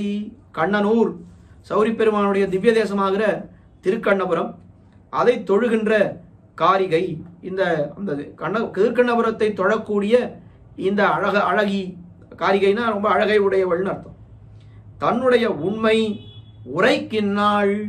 அந்த தன்னுடைய உண்மை நிலைமை எல்லாத்தையும் வெளியிலே சொல்லிக் கொண்டிருக்கிறாள். பெண்களுக்கே இருக்கக்கூடிய அச்சம்மணம் நாடம் பயிர்ப்புன்னு சொல்றாள். அப்படி தங்களுக்குள்ளே நினைக்கக்கூடியதெல்லாம் வெளியில சொல்லிடக்கூடாது சட்டுன்னு. அதுவும் பெண்கள் ஸ்திரீகள் சொல்லவே கூடாது. அது அந்த காலத்து ஸ்திரீகள். அப்படி ரொம்ப மிஞ்சி மிஞ்சி போனா யாருக்கு சொல்லலாம் அப்படின்னா உயிர் தோழிகளுக்கு சில விஷயங்களை சொல்லலாம். அது கூட தாய்மார் பெரியவா இடத்துல சொல்லக்கூடாது, தோழிகளிடத்திலே சொல்லலாம். தோழிகளிடத்திலேருந்து கூட சில விஷயங்களை மறைக்க வேண்டும் அப்படின்னு நான் சொல்றேன். அப்படி தோழிகளிடத்திலே மறைக்க வேண்டிய விஷயங்களை கூட இந்த பரகால் நாய்க்கு என்ன சொல்றான்னா, அவள் தன்னுடைய உண்மை உரைக்கின்னாள். ஐயோ, இது ரொம்ப விபரீதமாச்சே. பெண்கள் ஸ்திரீகள் இந்த மாதிரி காரியத்தை பண்ணவே கூடாது. தோழிகளிடத்திலிருந்து மறைக்கப்பட வேண்டிய விஷயங்களை கூட உறக்க எல்லாருக்கும் கேட்கிற மாதிரி சொன்னான்னா அது என்ன அநியாயம், இது என்ன பெண்மை, பெண்மையன் அப்படின்னா இது என்ன பெண்மை குணம், பெண்மை குணத்துக்கு இவள் பண்ற காரியம் அவளுடைய பெண்மை குணத்துக்கு சேருமா அப்படின்னு தான் பெரியவாச்சான் பிள்ளை வியாக்கியானம் பண்ணியிருக்கார்.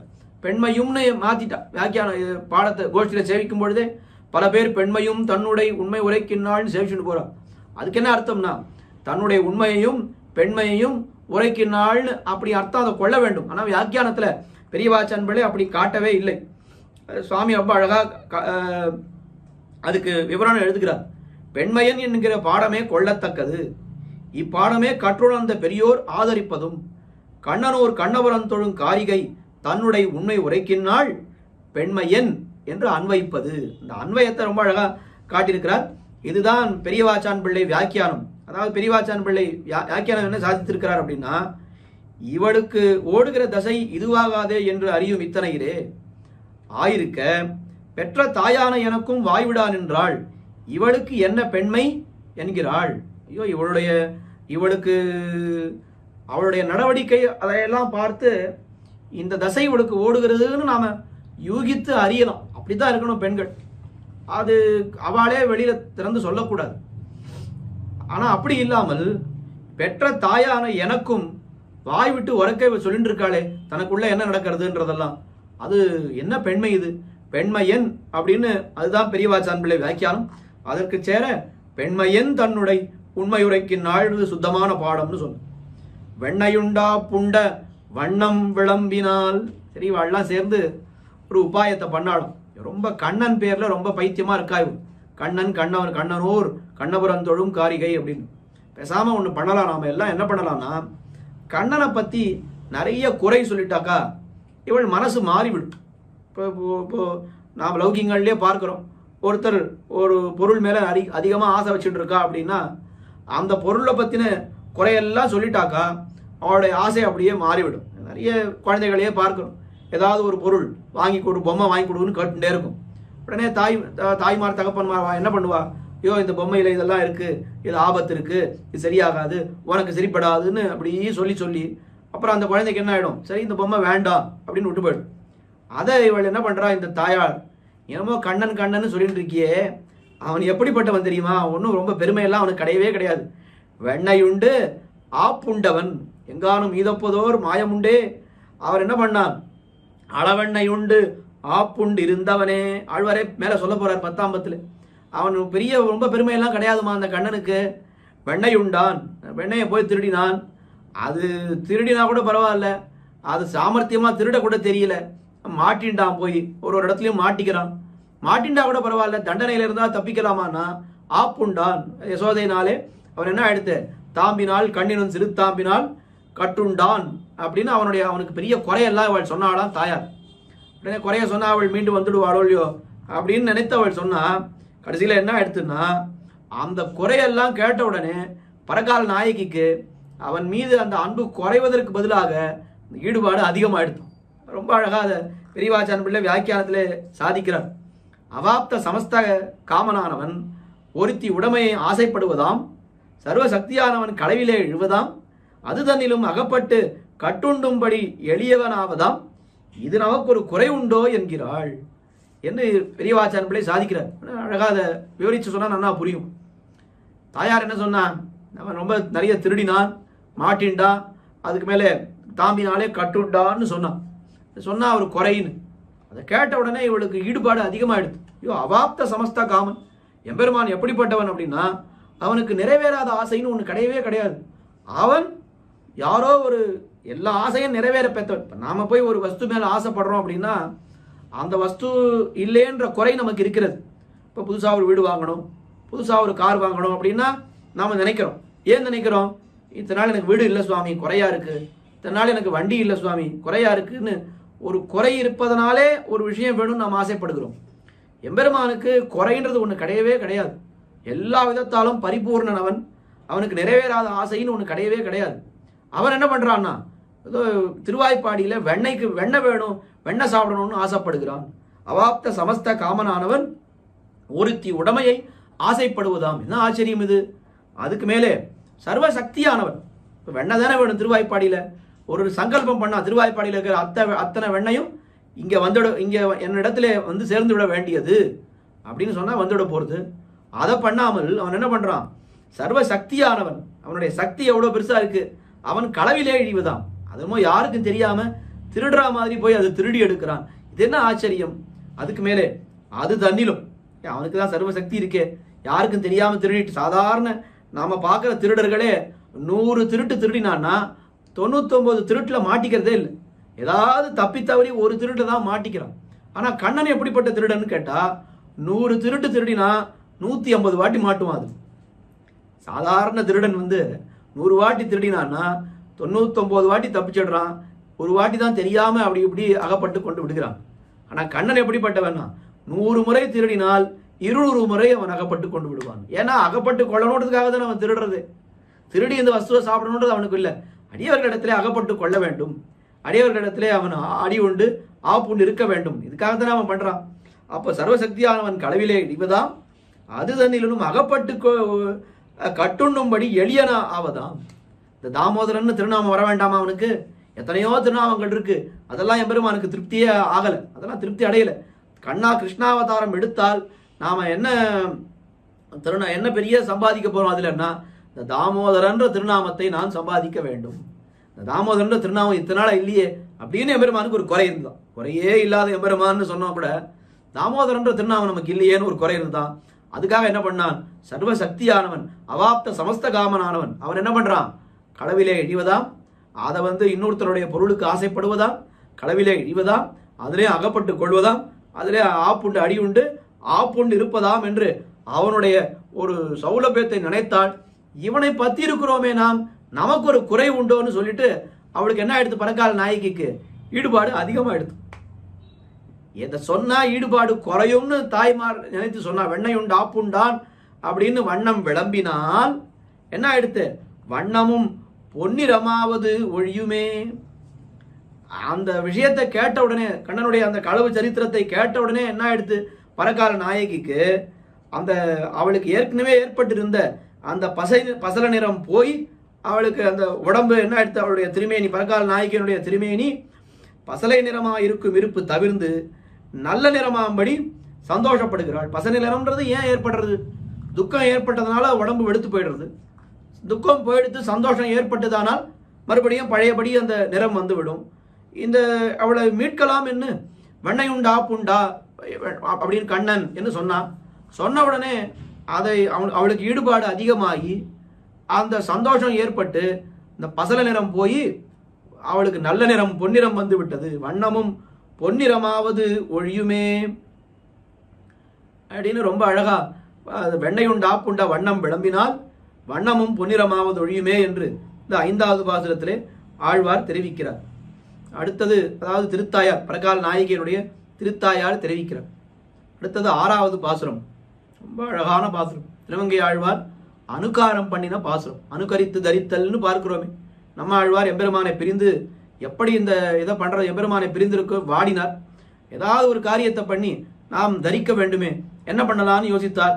எம்பெருமானாகவே நம்மை அனுகரித்து கொண்டு அப்படியே தரித்து விடுவோம். கடல் ஞானம் செய்தேனும் யானே, நான் தான் எம்பெருமான், எல்லாம் பண்ணினது நான் தான். கடல் ஞானம் செய்தேனும் யானே என்னும், கடல் ஞானம் ஆவேனும் யானே என்னும், கடல் ஞானம் உண்டேனும் யானே என்னும், கடல் ஞானம் கீண்டேனும் யானே என்னும், கடல் ஞானம் உண்டேனும் யானே என்னும், கடல் ஞாலத்து ஈசன் வந்து ஏறக்கொடோ, கடல் ஞாலத்தீர்க்கவையன் சொல்லுகேன், கடல் ஞால தென்மகள் கற்கின்னவே என்று 10 பாசுரத்திலே நம்மாழ்வார் நாம் தான் எல்லாம். எனவே மலவேந்தினேன் யானே என்னும், இன ஏறுகள் செத்தேனும் யானே என்னும், இனவான் கண்ணு மேய்த்தேனும் யானே என்னும், இன ஆனிரை காத்தேனும் யானே என்னும், இன ஆயர் தலைவனும் யானே என்னும், எல்லாம் நான் தான். கொடியான் இலங்கை செத்தேனே என்னும், கொடிய புள்ளுடையானே, எல்லாம் நான் தான் நான் தான் நான் தான் எம்பெருமான்னு தன்னை எம்பெருமானாகவே பாவித்து கொண்டு அனுகரித்து தரித்தார்.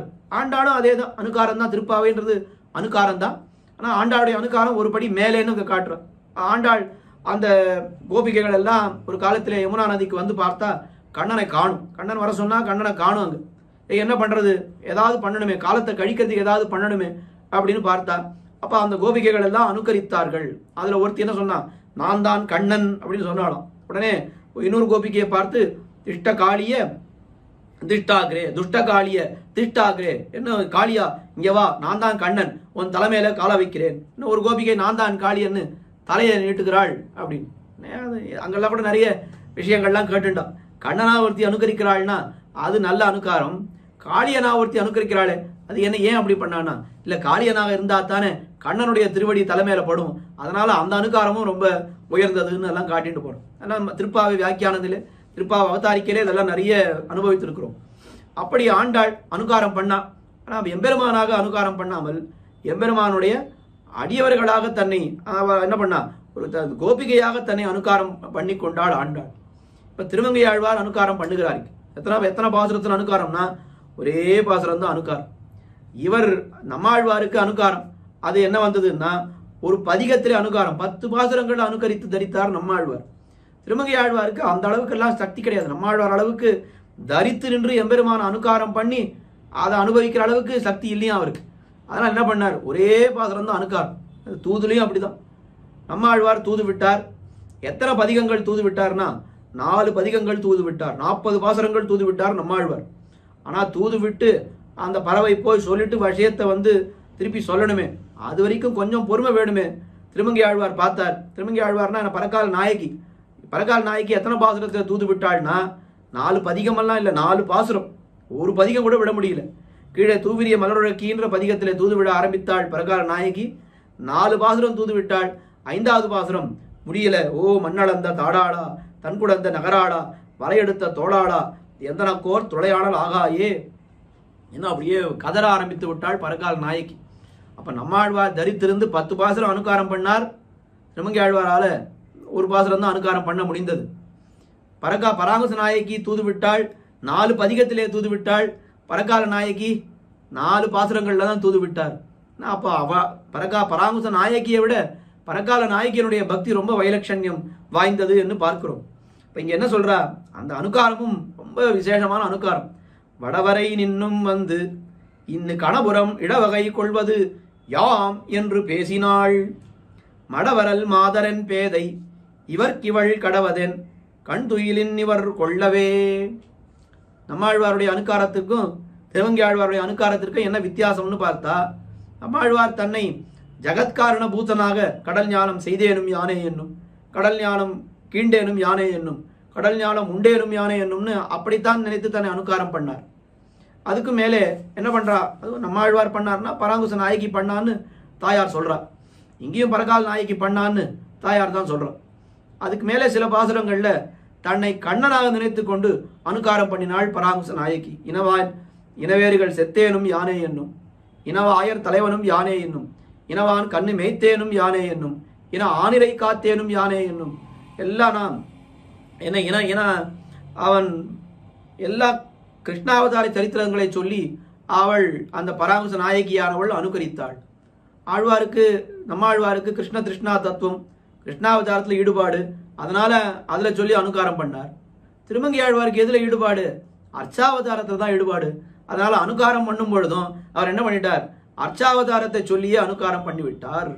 வடவரை நின்னும் வந்து, வடக்கு திருமலையிலிருந்து புறப்பட்டு இன்று கணபுரம் இடவகை கொள்வது யாம் என்று பேசினாள். முன்னாலே வடக்கு திருமலையான திருமலையிலே இருந்தேன், அங்கிருந்து புறப்பட்டு இப்ப கீழே வீடான திருக்கண்ணபுரத்தை இருப்பிடமாக கொண்டிருப்பது யார் தெரியுமோ இல்லையோ?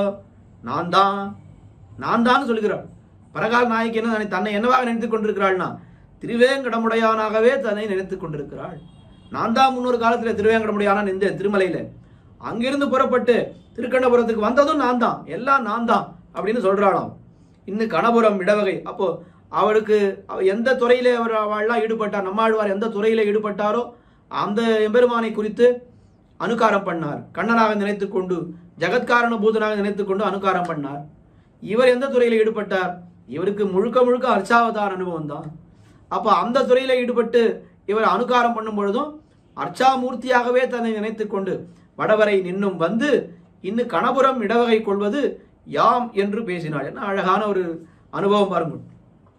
இவள் அப்படி அனுகாரம் பண்ணி கொண்டிருக்கிறாள். சௌரி பெருமாளோடு தன்னை சொல்லி ஐக்கியமாக தன்னை சொல்லி கொண்டாள். இவர் இன்று கண்துயில் கொள்ள இந்த சௌரி பெருமாள் என்ன பண்ணிட்டார்? இவருடைய கண்ணுறக்கத்தை எல்லாம் மொத்தமாக கொண்டு போய் விட்டார். வளைய கொண்டார்னு சொன்னார். இப்போ கண் துயில், அவருடைய உறக்கத்தை அப்படியே உண்ணும் நாள் இல்லை, உறக்கமும் தான் இல்லைன்னு சொன்னாள். அவருடைய உறக்கத்தை எல்லாம் மொத்தமாக கொண்டு விட்டார் சௌரி பெருமாள். மடவரல் மாதர் என் பேதை இவள்.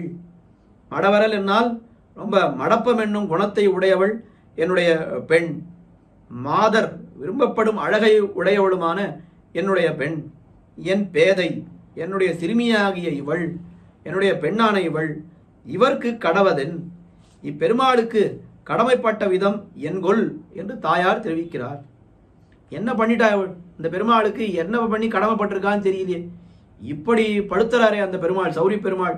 இவரை வடவர நின்னும் வந்து இன்னும் கடபுரம் இடவகை கொள்வது யாம் என்று பேசுற அளவுக்கு பெருமாள் அவளை ஆக்கிவிட்டாரே. இது என்ன நிலைமை என்று திருமங்கை ஆழ்வாருடைய, அதாவது பரகால நாயகியினுடைய அனுகாரத்தை குறித்து இந்த 6வது பாசுரத்திலே திருத்தாயார் தெரிவிக்கிறார். அடுத்தது 7வது பாசுரம். இவளுக்கு எந்த திவ்யதேசத்தில் ஆசை என்று தெரிவிக்கக்கூடிய பாசுரம். தரங்க நீர் பேசினும் தன்மதி காயினும் இறங்குமோ எத்தனை நாளிருந்தெழ்கினாள், துரங்கம் வாய் கீண்டுகம்தானது தொன்மையூர் அரங்கமே என்பது இவள் தனக்கு ஆசையே. தரங்க நீர் பேசினும், அந்த தரங்கம் என்னால் சமுத்திரம், அது திரைகளெல்லாம் நன்னா வரக்கூடிய சமுத்திரம்.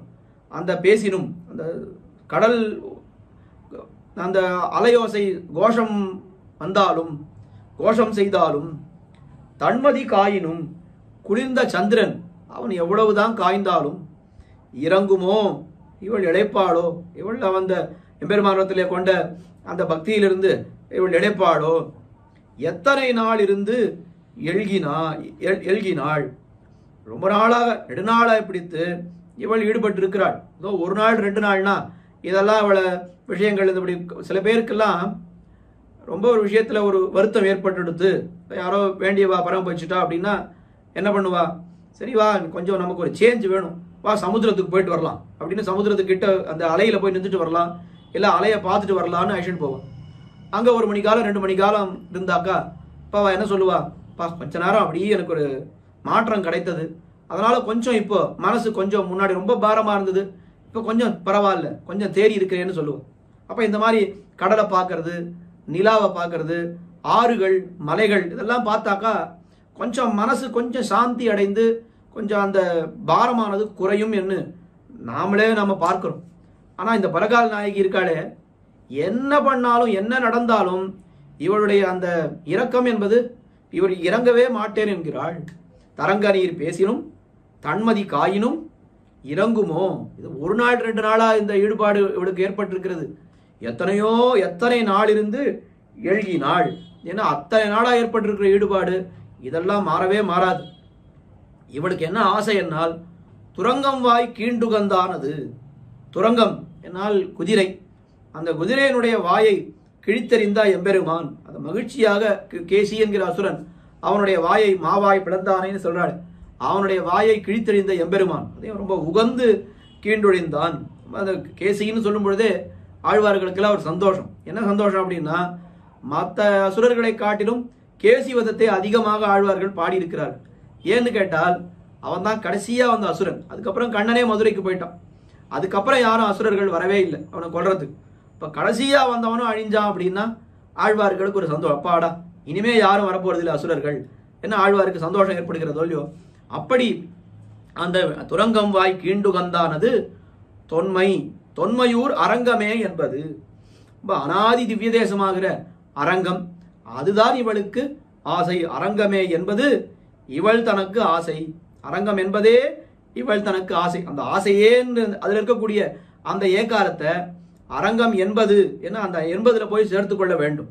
அரங்கமே அரங்கம் என்பதே இவள் தனக்கு ஆசையே. அரங்கமே என்பதே இவள் தனக்கு ஆசையே என்று அப்படி அன்வைத்துக் கொள்ள வேண்டும். 6வது பாசுரத்திலே 7வது பாசுரத்திலே எப்படி தெரிவித்தார் இந்த திருத்தாயார். அடுத்தது 8வது பாசுரம். இதுவும் ரொம்ப அந்த எம்பெருமான் மணிவண்ணன்.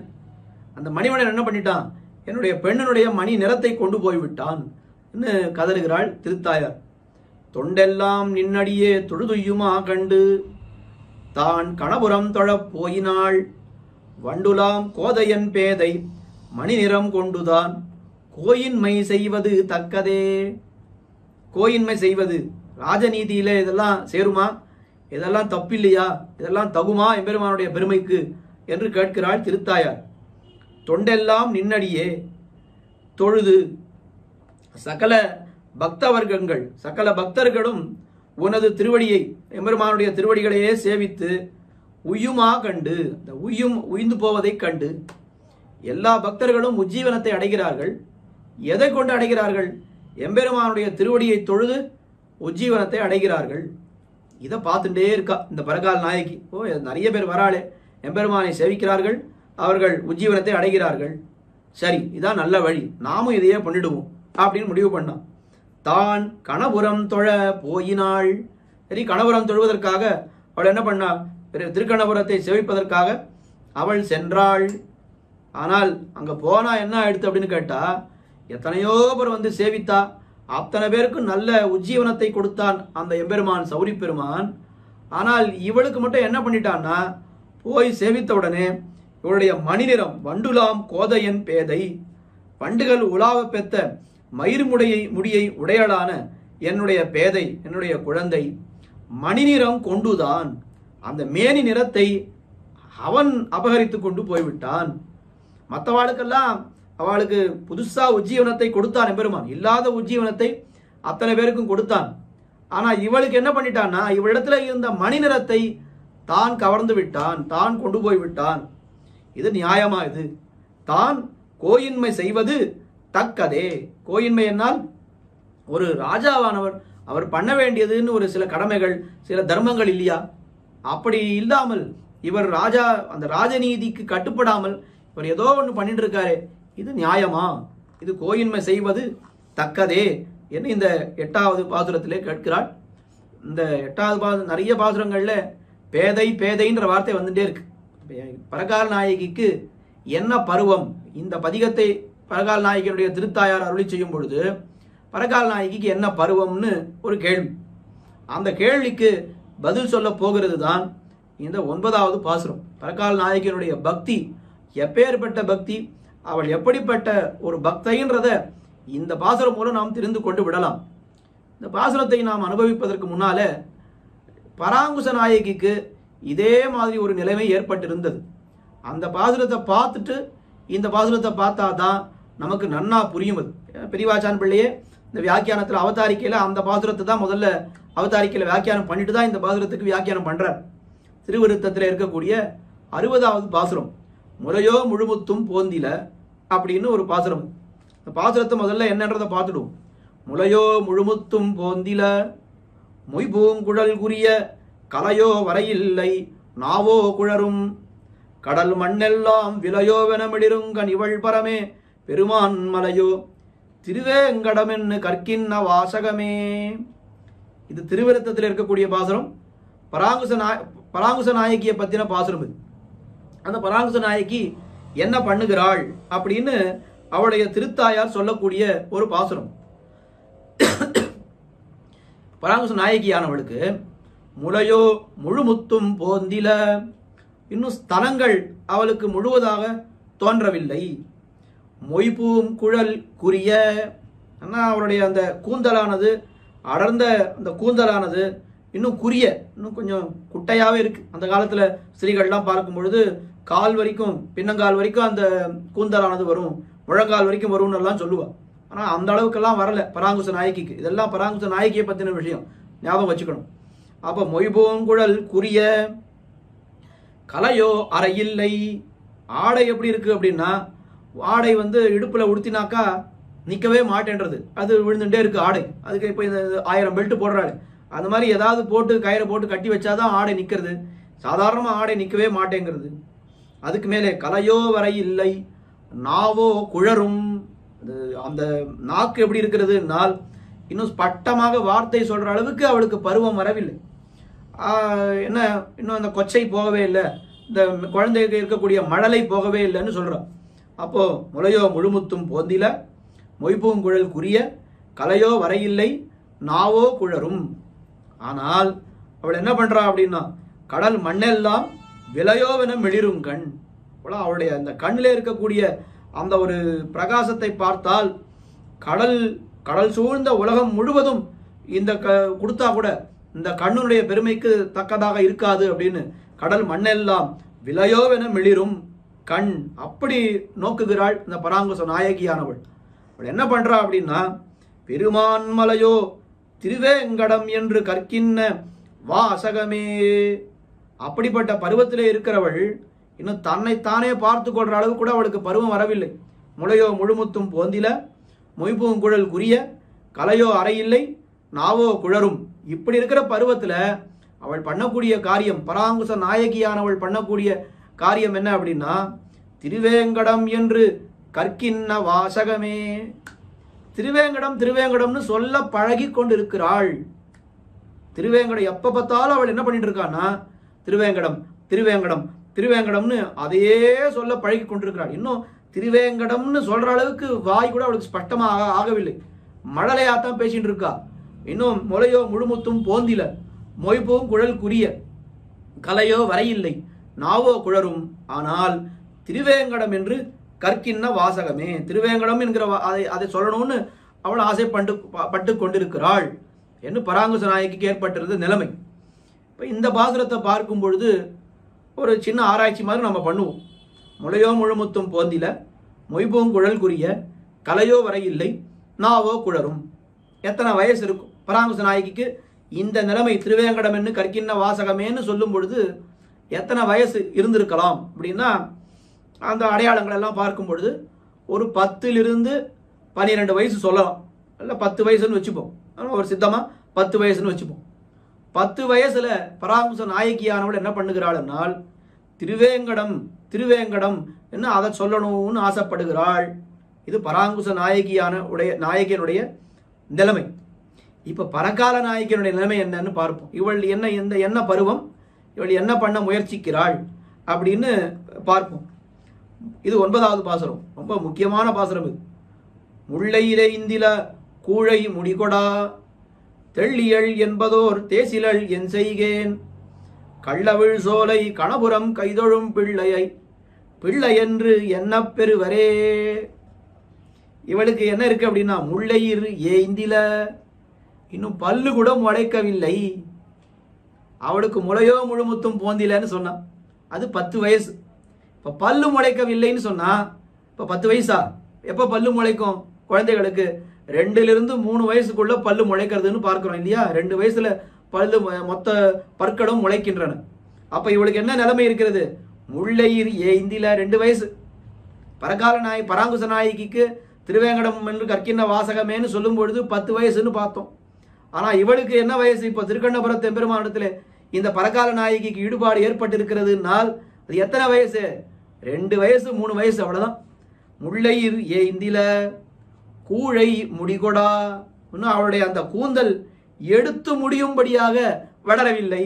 அவளுக்கு என்ன சொன்னா, மொய்பூம் குழல் தலைமுடியெல்லாம் நன்னா வளர்ந்துடுது, ஆனா கொஞ்சம் குட்டையா இருக்கு, இன்னும் நீளமா வளரவில்லைன்னு சொன்னா.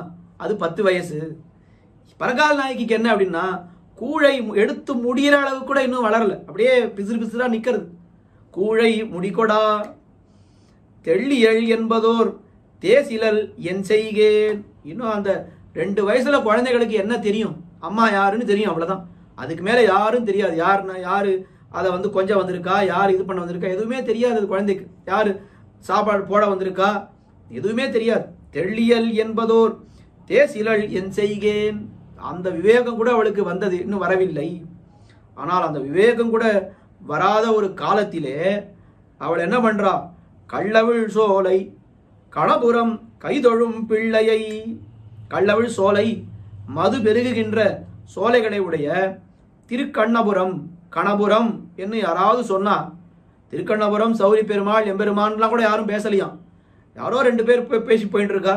நான் ஏதோ ஊருக்கு போறேன். அப்படியா? எந்த வழியா போற? திருக்கண்ணபுரம் வழியா போறேன்னு 2 பேர் பேசிட்டு போயிட்டு இருக்கலாம்.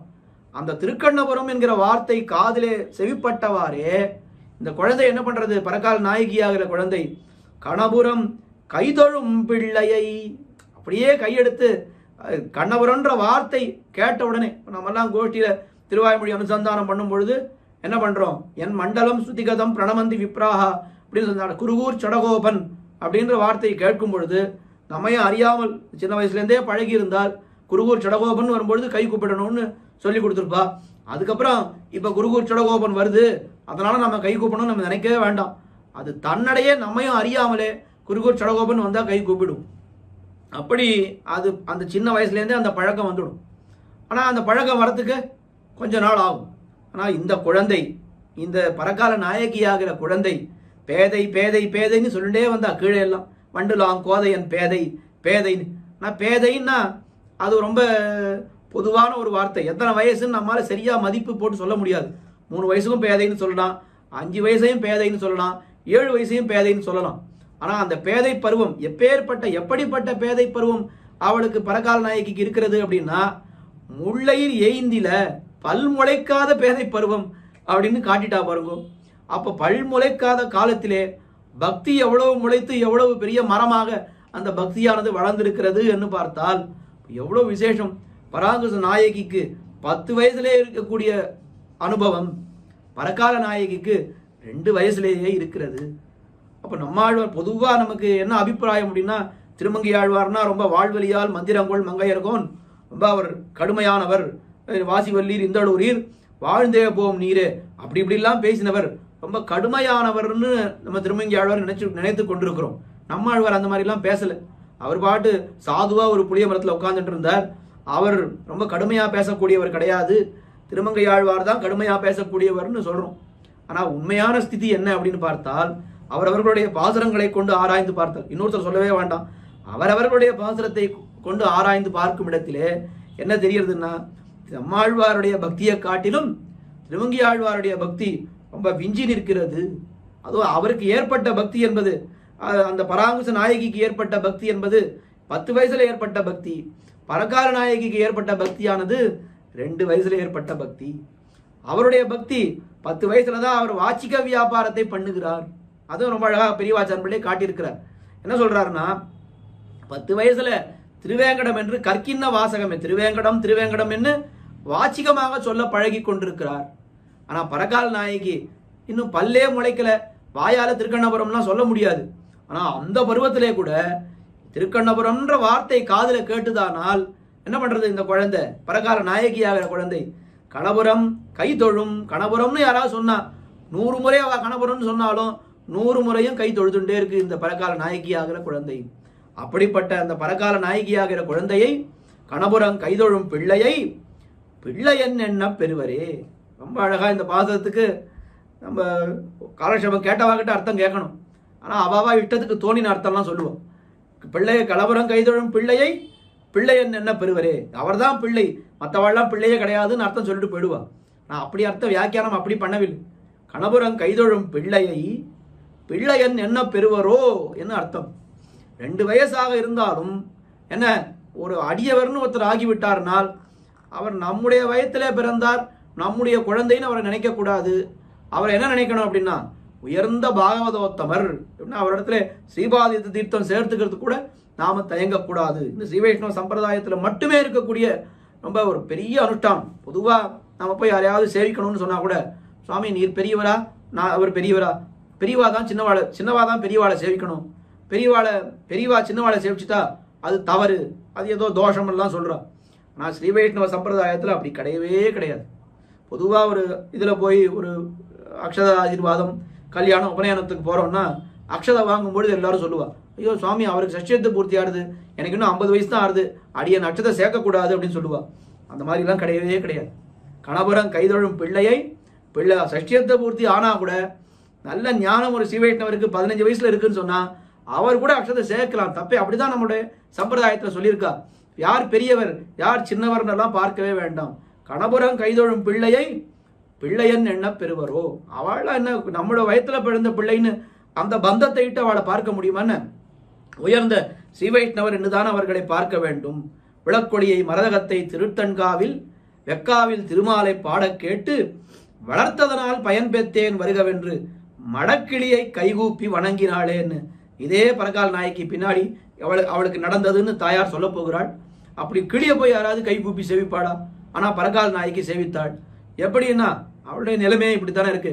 கணபுரம் கைதொழும் பிள்ளையை பிள்ளையன் எண்ண பெறுவரோ, போய் நம்ம வயத்துல பிறந்த பிள்ளைன்னு நினைக்கலாமா? உயர்ந்த பாகவதர் பெரிய ஸ்ரீவைஷ்ணவர்னு நினைத்து அவரை நாம் அனுவர்த்திக்க வேண்டும் என்று வியாக்கியானத்திலே காட்டியிருக்கிறார்கள். அவளை பின்தொடர்ந்து நாம் போகணுமே தவிர நீ என்னுடைய பிள்ளை நான் சொல்றதை கேளு அப்படின்னு சொல்லக்கூடாது. இவளை நியமிக்க பாராமல் அனுவர்த்திப்பதே நன்று என்றால் ஆயித்து என்று வியாக்கியானத்தில் காட்டுறேன். இனிமே நான் சொல்றத நீ பண்ணு அப்படின்னு சொல்லி அந்த குழந்தை பரகால் நாயக்கிக்கு சொல்லக்கூடாது. பரகால் நாயக்கி எப்படி போறாளோ அவள் பின்னாடியே இளைய பெருமாள் மாதிரி நாம போக வேண்டியதுதான்.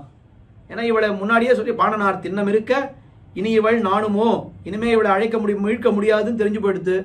எல்லாம் வெண்ணெய் உண்டா புண்ட வண்ணம் விளம்பினால் வண்ணமும் பொன்னிறமாவது ஒழியுமே எல்லாம் ஆயிடுத்து. இப்போ முடிவு பண்ணிட்டா இந்த தாயார். என்ன முடிவு பண்ணிட்டா? இந்த திருத்தாயார் பரகால் நாயகியுடைய திருத்தாயார் கணபுரம் கைதொழும் பிள்ளையை பிள்ளையன் இத்தனை நாளி 9 பாசுரத்துல என்னுடைய பிள்ளை எவளை ரட்சிக்க வேண்டியது என்னுடைய பொறுப்புன்னு எல்லாம் நினைச்சுட்டு அவளை எல்லாம் நான் மீட்க பார்த்து கொண்டிருந்தேன். ஆனால் உண்மையான நிலைமை என்னன்னா இவள் எப்ப எம்பெருமானுக்கே அத்து தீர்ந்தவள் எம்பெருமானுடைய அடியவளாக ஆகிவிட்டாளோ இனிமே அவ பின்னாடி நான் போக வேண்டியது தானே தவிர என் வழிக்கு அவளை இழுக்கவே முடியாது, இழுக்க கூடாது. இப்போ இதுல இருந்து நமக்கு என்ன தெரியுதுன்னா நம்ம ஆத்திலேயே சின்ன பசங்கள்லாம் பெருமாள் இடத்துல பக்தி இருக்கு அப்படின்னு சொன்னா முதல்ல பெற்றோரே என்ன சொல்றான்னா இப்பவே எதுக்கு திரும்ப எடுத்துக்கிற, இப்பவே எதுக்கு கோயிலுக்கு போற, இப்பவே எதுக்கு காலட்சேபம் கேட்கிறேன்னு எல்லாரும் கேட்கிறான். ஆனா அப்படி நாம் இருக்கக்கூடாது. நாம் என்ன பண்ணணும்னா அப்படி ஒருத்தர் போனாரானால் அவளுக்கு உண்டான சௌகரியங்களை எல்லாம் நாம் பண்ணி நாமவா கூட சேர்ந்து போனாத்தானே இதெல்லாம் ஆழ்வார்களுடைய அந்த அடிச்சுவடியிலே நாம் போனதாக இருக்கும். இல்லை என்னால் எப்படி? அதான் அப்படி ரொம்ப விசேஷமான பாசுரம் இது. ஆழ்வார் பரகால நாயகியினுடைய ஒரு தன்மை நம்மாழ்வாருக்கு சொல்லுவா. நம்மாழ்வாருடைய தன்மையெல்லாம் தெரியக்கூடிய பதிகம் எது அப்படின்னா துவளில் மாமணி மாடமோங்கு, அதுல நம்மாழ்வாருடைய தன்மை மொத்தம் தெரியறதுன்னு சொல்லுவோம். திருமங்கை ஆழ்வாருடைய தன்மை எல்லாம் தெரியக்கூடிய பதிகம் எது, அவரை பத்தி நாம் நன்றாக உணர்ந்து கொள்ள முடியும் அப்படின்னா அது எந்த பதிகம்னா அது இந்த தெள்ளீர் என்கிற பதிகம். அங்கேதான் இவருக்கு அனுகாரம் ஏற்பட்டது. இங்கேதான் அவளுக்கு திருவேங்கடம் என்ன கற்கின்ற வாசகம் என்ன பராங்குச நாயகி சொன்னா இவள் கணபுரம் கைதொழும் பிள்ளையன் என்ன பெறுவரோ என்னெல்லாம் இங்கே தெரிவிக்கிறார்கள் என்னால் அப்ப எவ்வளவு முக்கியமான ஒரு பதிகம் இது. அப்படிப்பட்ட பதிகம் இது. ரொம்ப விசேஷமான ஆழ்வாருடைய பிரகிருதி எல்லாம் நாம் தெரிந்து கொள்ளக்கூடிய பதிகம். இல்ல பலன் சொல்லி இந்த பதிகத்தை நியமிக்கிறார் திருமங்கை ஆழ்வார். கடைசி 10வது பாசுரத்துல ஆழ்வாராகவே பாடிவிடுவார். எல்லா பதிகத்திலையும் அப்படித்தான். 9 பாசுரங்கள் நாயிகா பாவத்தில் இருந்தாலும் முடிக்கும் பொழுது மறுபடியும் திருமங்கை ஆழ்வாரே வந்து விடுவார். கார்மலி கண்ணபுரத்தெம் அடிகளை பார்மலி மங்கையர்கோன் பரகாலன் சொல் சீர்மலி பாடல் இவைபத்தும் வல்லவர் நீர்மலி வையத்து நீடு நிற்பார்களே. பொதுவா 10வது பாசுரத்துல என்ன பலன் சொல்லுவா? இந்த பதிகத்தை தெரிந்து கொண்டால் மோட்சத்துக்கு போகலாம், இந்த பதிகத்தை நன்றாக நாம் படித்து வியாக்கியானத்தை எல்லாம் தெரிந்து கொண்டால் பெருமாளுக்கு கைங்கரியம் பண்ணலாம் அப்படின்னு சொல்லுவா. ஆனா இந்த பதிகத்துல ஆழ்வார் அந்த மாதிரி எந்த பலனும் சொல்லவே இல்லை. இந்த பதிகத்தை தெரிஞ்சுட்டா உங்களுக்கு என்ன கிடைக்கும்னா, இந்த நீர்மலி வையத்து நீடு நிற்பார்களேன்னு சொல்லிட்டு இந்த உலகத்திலேயே சௌக்கியமா ரொம்ப நாள் இருப்பான்னு சொல்றோம். ஐயோ என்ன சுவாமி இது அநியாயம், ஆழ்வார் போய் இப்படி ஒரு பிரயோஜனத்தை சொல்லலாமா? நீர்மலி வையத்து நீடு நிற்பார்களேன்னா மோட்சம் போகணும், பெருமாளுக்கு கைங்கரியம் பண்ணணும், ஜன்மம் போகும், சன்மம் முடியுமே, இப்படியெல்லாம் சொல்ல வேண்டிய பலன்கள் சொல்ல வேண்டியிருக்க ஆழ்வார் என்ன சொல்றாரு? மறந்து போயிட்டாரா? ஏதாவது உண்மையாவே ஆழ்வாருக்கு கலக்கம் ஏற்பட்டுட்டா? இதுவும் வார்த்தையை பாருங்க, நீர்மலி வையத்து நீடு நிற்பார்களே. ரொம்ப நாள் சௌக்கியமா இந்த உலகத்துல என்ன சௌக்கியம் இருக்கு? எப்படி சௌக்கியமா இருக்க முடியும் இந்த உலகத்துல? ஆழ்வாருக்கு தெரியாதா இது? ஏன் இப்படி ஆழ்வார் சொல்லுகிறார்? அதனால ரொம்ப அழகா விசேஷமா வியாக்கியானத்துல காட்டியிருக்கிறார். கார்மலி மேகங்கள் நிறைந்திருக்க பெத்த கண்ணபுரத்திலே எம் அடிகளை, இந்த திருக்கண்ணபுரத்திலே எழுந்தருளி இருக்கக்கூடிய என்னுடைய சுவாமியான எம்பெருமான் சௌரி பெருமாள் அவரை குறித்து பார்மலி மங்கையர்கோன் பரகாலன் சொல். பூமி எங்கும் புகழ்மிக்க திருமங்கையாழ்வார் பரகாலன், பரகாலன்னு தம்மை சொல்லிக் கொள்கிறார். பெரும்பாலும் கலியன் கலிகன்றின்னு தான் பாசுரம் முடியும். ஏதோ 3 திருமொழியிலையோ 4 திருமொழியிலையோ தான் கலியன் கலிகன்றின்னு வராத திருமொழிகள்னு சொல்றா. அது இதுல ஒரு திருமொழி. இங்க கலியன் கலிகன்றின்ற வார்த்தை வரல, பரகாலன்னு சொல்லிக் கொடுக்கிறார். பார்மலி மங்கையர்கோன் பரகாலன் சொல். சீர்மலி பாடல் இவை பக்தும் திவ்ய பிரபந்தத்தை சந்த சொல்லி நாம யாராவது பெரியவாழத்துல தெரியும் திருமொழி தெரியும்னு சொன்னா இந்த மாதிரி கேள்வி எல்லாம் கேட்பா. கலியன் கலிகன்றி வராத 10வது பாசுரம் எது அப்படின்னு கேட்பா. அப்ப இதை எடுத்து சொல்லணும். இங்க ஒரு 4ஆம் பத்துல ஒண்ணு இருக்கு, வன்புருடோத்தமம், அங்க அந்த பதிகத்துல கலியன் கலிகன்னி வராது. மண்ணுளார் புகழ் வேதியர் நாங்கூர் வன் புருடோத்தமத்துள் அண்ணல் சேவடி கீழ் அடைந்துந்தவன் ஆலிமன் அருள்மாரி, அவ்வளவுதான். அங்க கலியன் கலிகன்னி. மீதி 108 பதிகத்துல 105 பதிகத்துல கலியன் கலிகன்றி வரும், 3 பதிகத்துல தான் வராது. அதே மாதிரி திரள் முருகரணையார் தென்னெழுந்தையில் மண்ணின் அந்த அதுல ஒரு பதிகத்துல கலியன் கலிகன்னி வராது. இங்க ஒண்ணு வராது. கார்மலி கண்ணபுரத்தேம்மொழி இதெல்லாம் பரீட்சையில கேட்பா. திருமொழி தெரியும்னு சொன்னா வெறுமே வாடினேன் வாடி சொல்லு, வாரி மாவளத்து சொல்லுன்னு கேட்க மாட்டா. இந்த அளவுக்கு தெரிந்து கொண்டிருக்கோமா அப்படின்றத பார்க்கறதுக்கு கலியன் கலிகன்னி வராத. அதே மாதிரி திருவாய்மொழி தெரியும்னு சொன்னா அங்க சடகோபன் மாறன் வராத கடைசி பாசுரம் எது அப்படின்னு அதெல்லாம் கேட்போம். ஒரு அழகான ஒரு அனுபவம் பெரியவர்களிடத்துல. இதெல்லாம் நம்ம திவ்ய பிரபந்த வியாக்கியானங்களை எல்லாம் கேட்கிறோம்னு ஒண்ணு, இந்த மாதிரி விஷயங்களும் ரொம்ப சுவாரஸ்யமா இருக்கும். அது பார்மலி மங்கையர்கோன் பரகாலன் சொல். சீர்மலி பாடல் இவை பத்தும் வல்லவர்.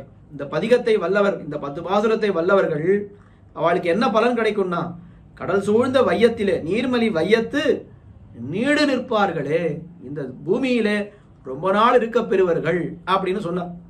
சுவாமி புரியலையே, இங்க இருப்பார் அப்படின்னு சொன்னா எப்படி இருப்பார்னு சொல்லணும். இந்த பதிகம் எப்படி தொடங்கித்து? தெள்ளியீர் தேவர்க்கும் தேவர் திருத்தக்கீர், எம்பெருமானை குறித்து தெள்ளியீர் தெளிந்த அறிவுடையவரே அப்படின்னு சொன்னார். இந்த தெள்ளியீர்னு தொடங்கக்கூடிய இந்த பதிகத்தை கற்றவர்கள் அவர்களுக்கு என்ன கிடைக்கும் அப்படின்னா, அவர்கள் எல்லோரும் தெள்ளியீராக ஆகிவிடுவார்கள். எல்லாரும் தெள்ளியார் பலர் கைதொழும் தேவனார்னு ஆண்டாள் சொன்னாள். அப்ப எல்லாரும் தெளிந்தவர்களாக ஆகிவிடுவார்கள்.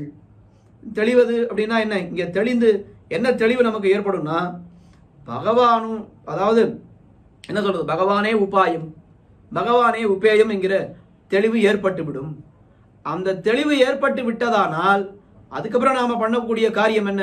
இந்த சப்தாதி விஷயங்கள் பக்கம் நாம போக போகிறோமான்னு நிச்சயமா போக போவதில்லை.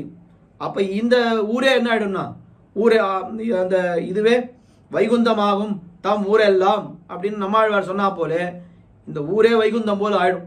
இவர் பண்ண போறது பகவத் அனுபவம் மட்டும்தான், வேற எதுவுமே பண்ண போறது இல்லை. பரமபதத்துக்கு போயிட்டாக்கா அங்க இந்த மாதிரி கோயில் உண்டா, கோஷ்டி உண்டா, வியாக்கியானம் உண்டா, பெரியவாச்சான் பிள்ளை வியாக்கியானம் உண்டா, காஞ்சி சுவாமியுடைய திவ்யார்த்த தீபிகை உண்டா, அதெல்லாம் அங்க என்ன இருக்கும் தெரியாது, நமக்கு இருக்கா இல்லையான்னு தெரியாது. அங்க எப்ப பார்த்தாலும் அனுபவம் தான்.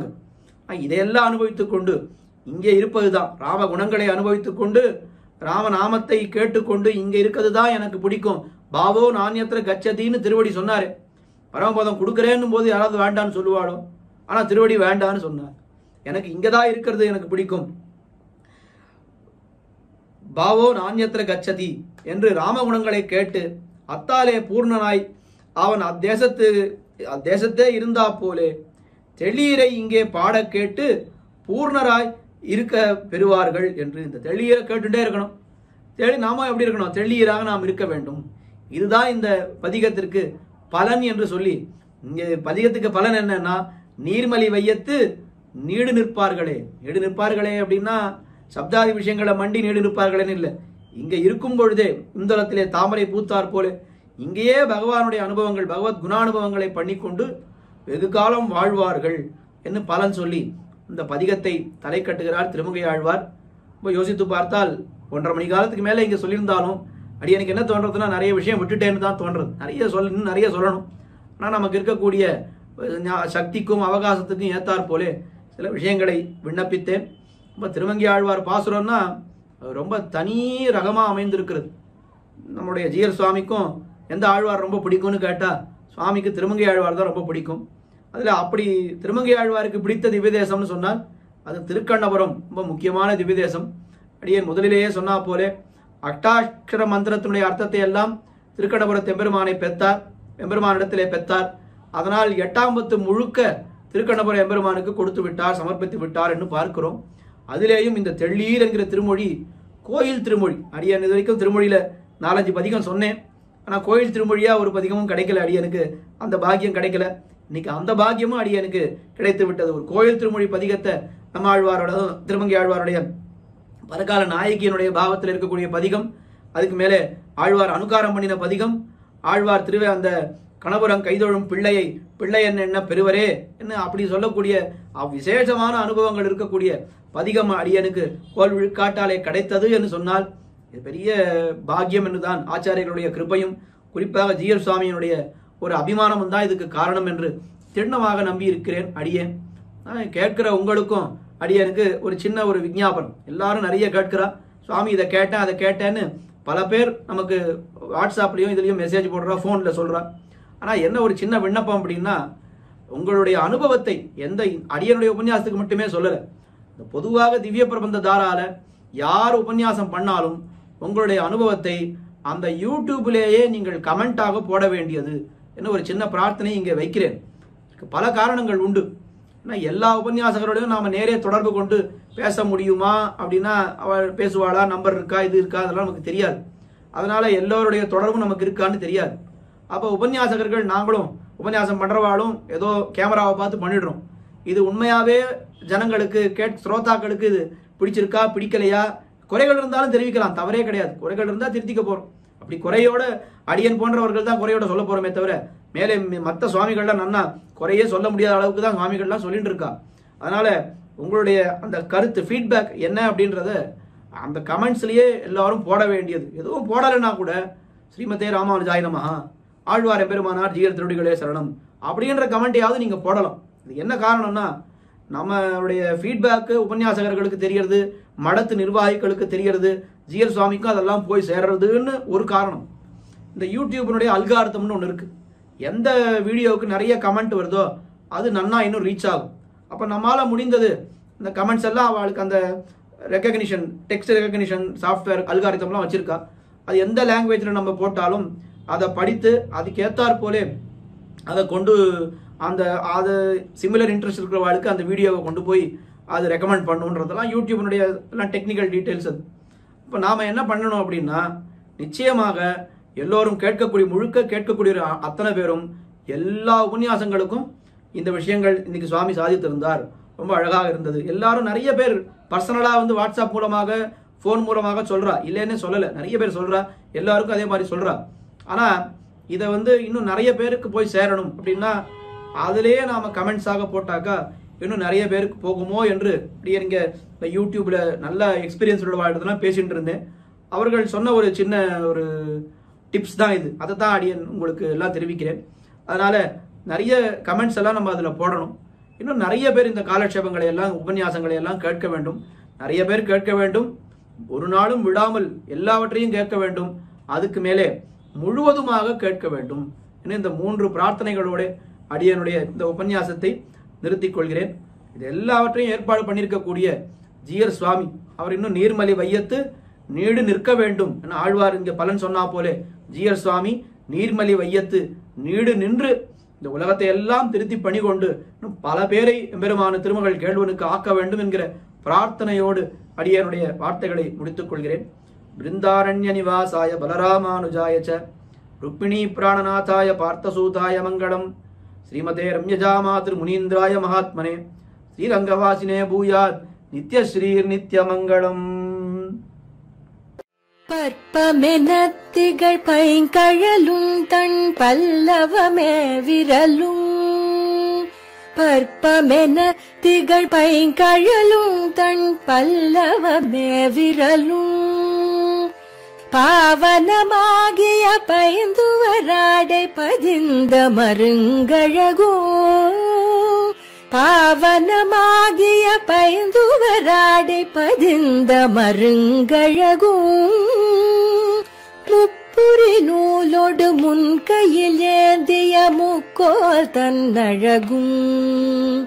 எப்பொழுதும் யதிராசன் வடிவழகு என் இதயத்துள்ளதால். இல்லை எனக்கெதிர் இல்லை எனக்கெதிர் இல்லை எனக்கெதிரே. இல்லை எனக்கெதிர் இல்லை எனக்கெதிர் இல்லை எனக்கெதிரே. இல்லை எனக்கெதிரே இல்லை எனக்கெதிரே இல்லை எனக்கெதிரே.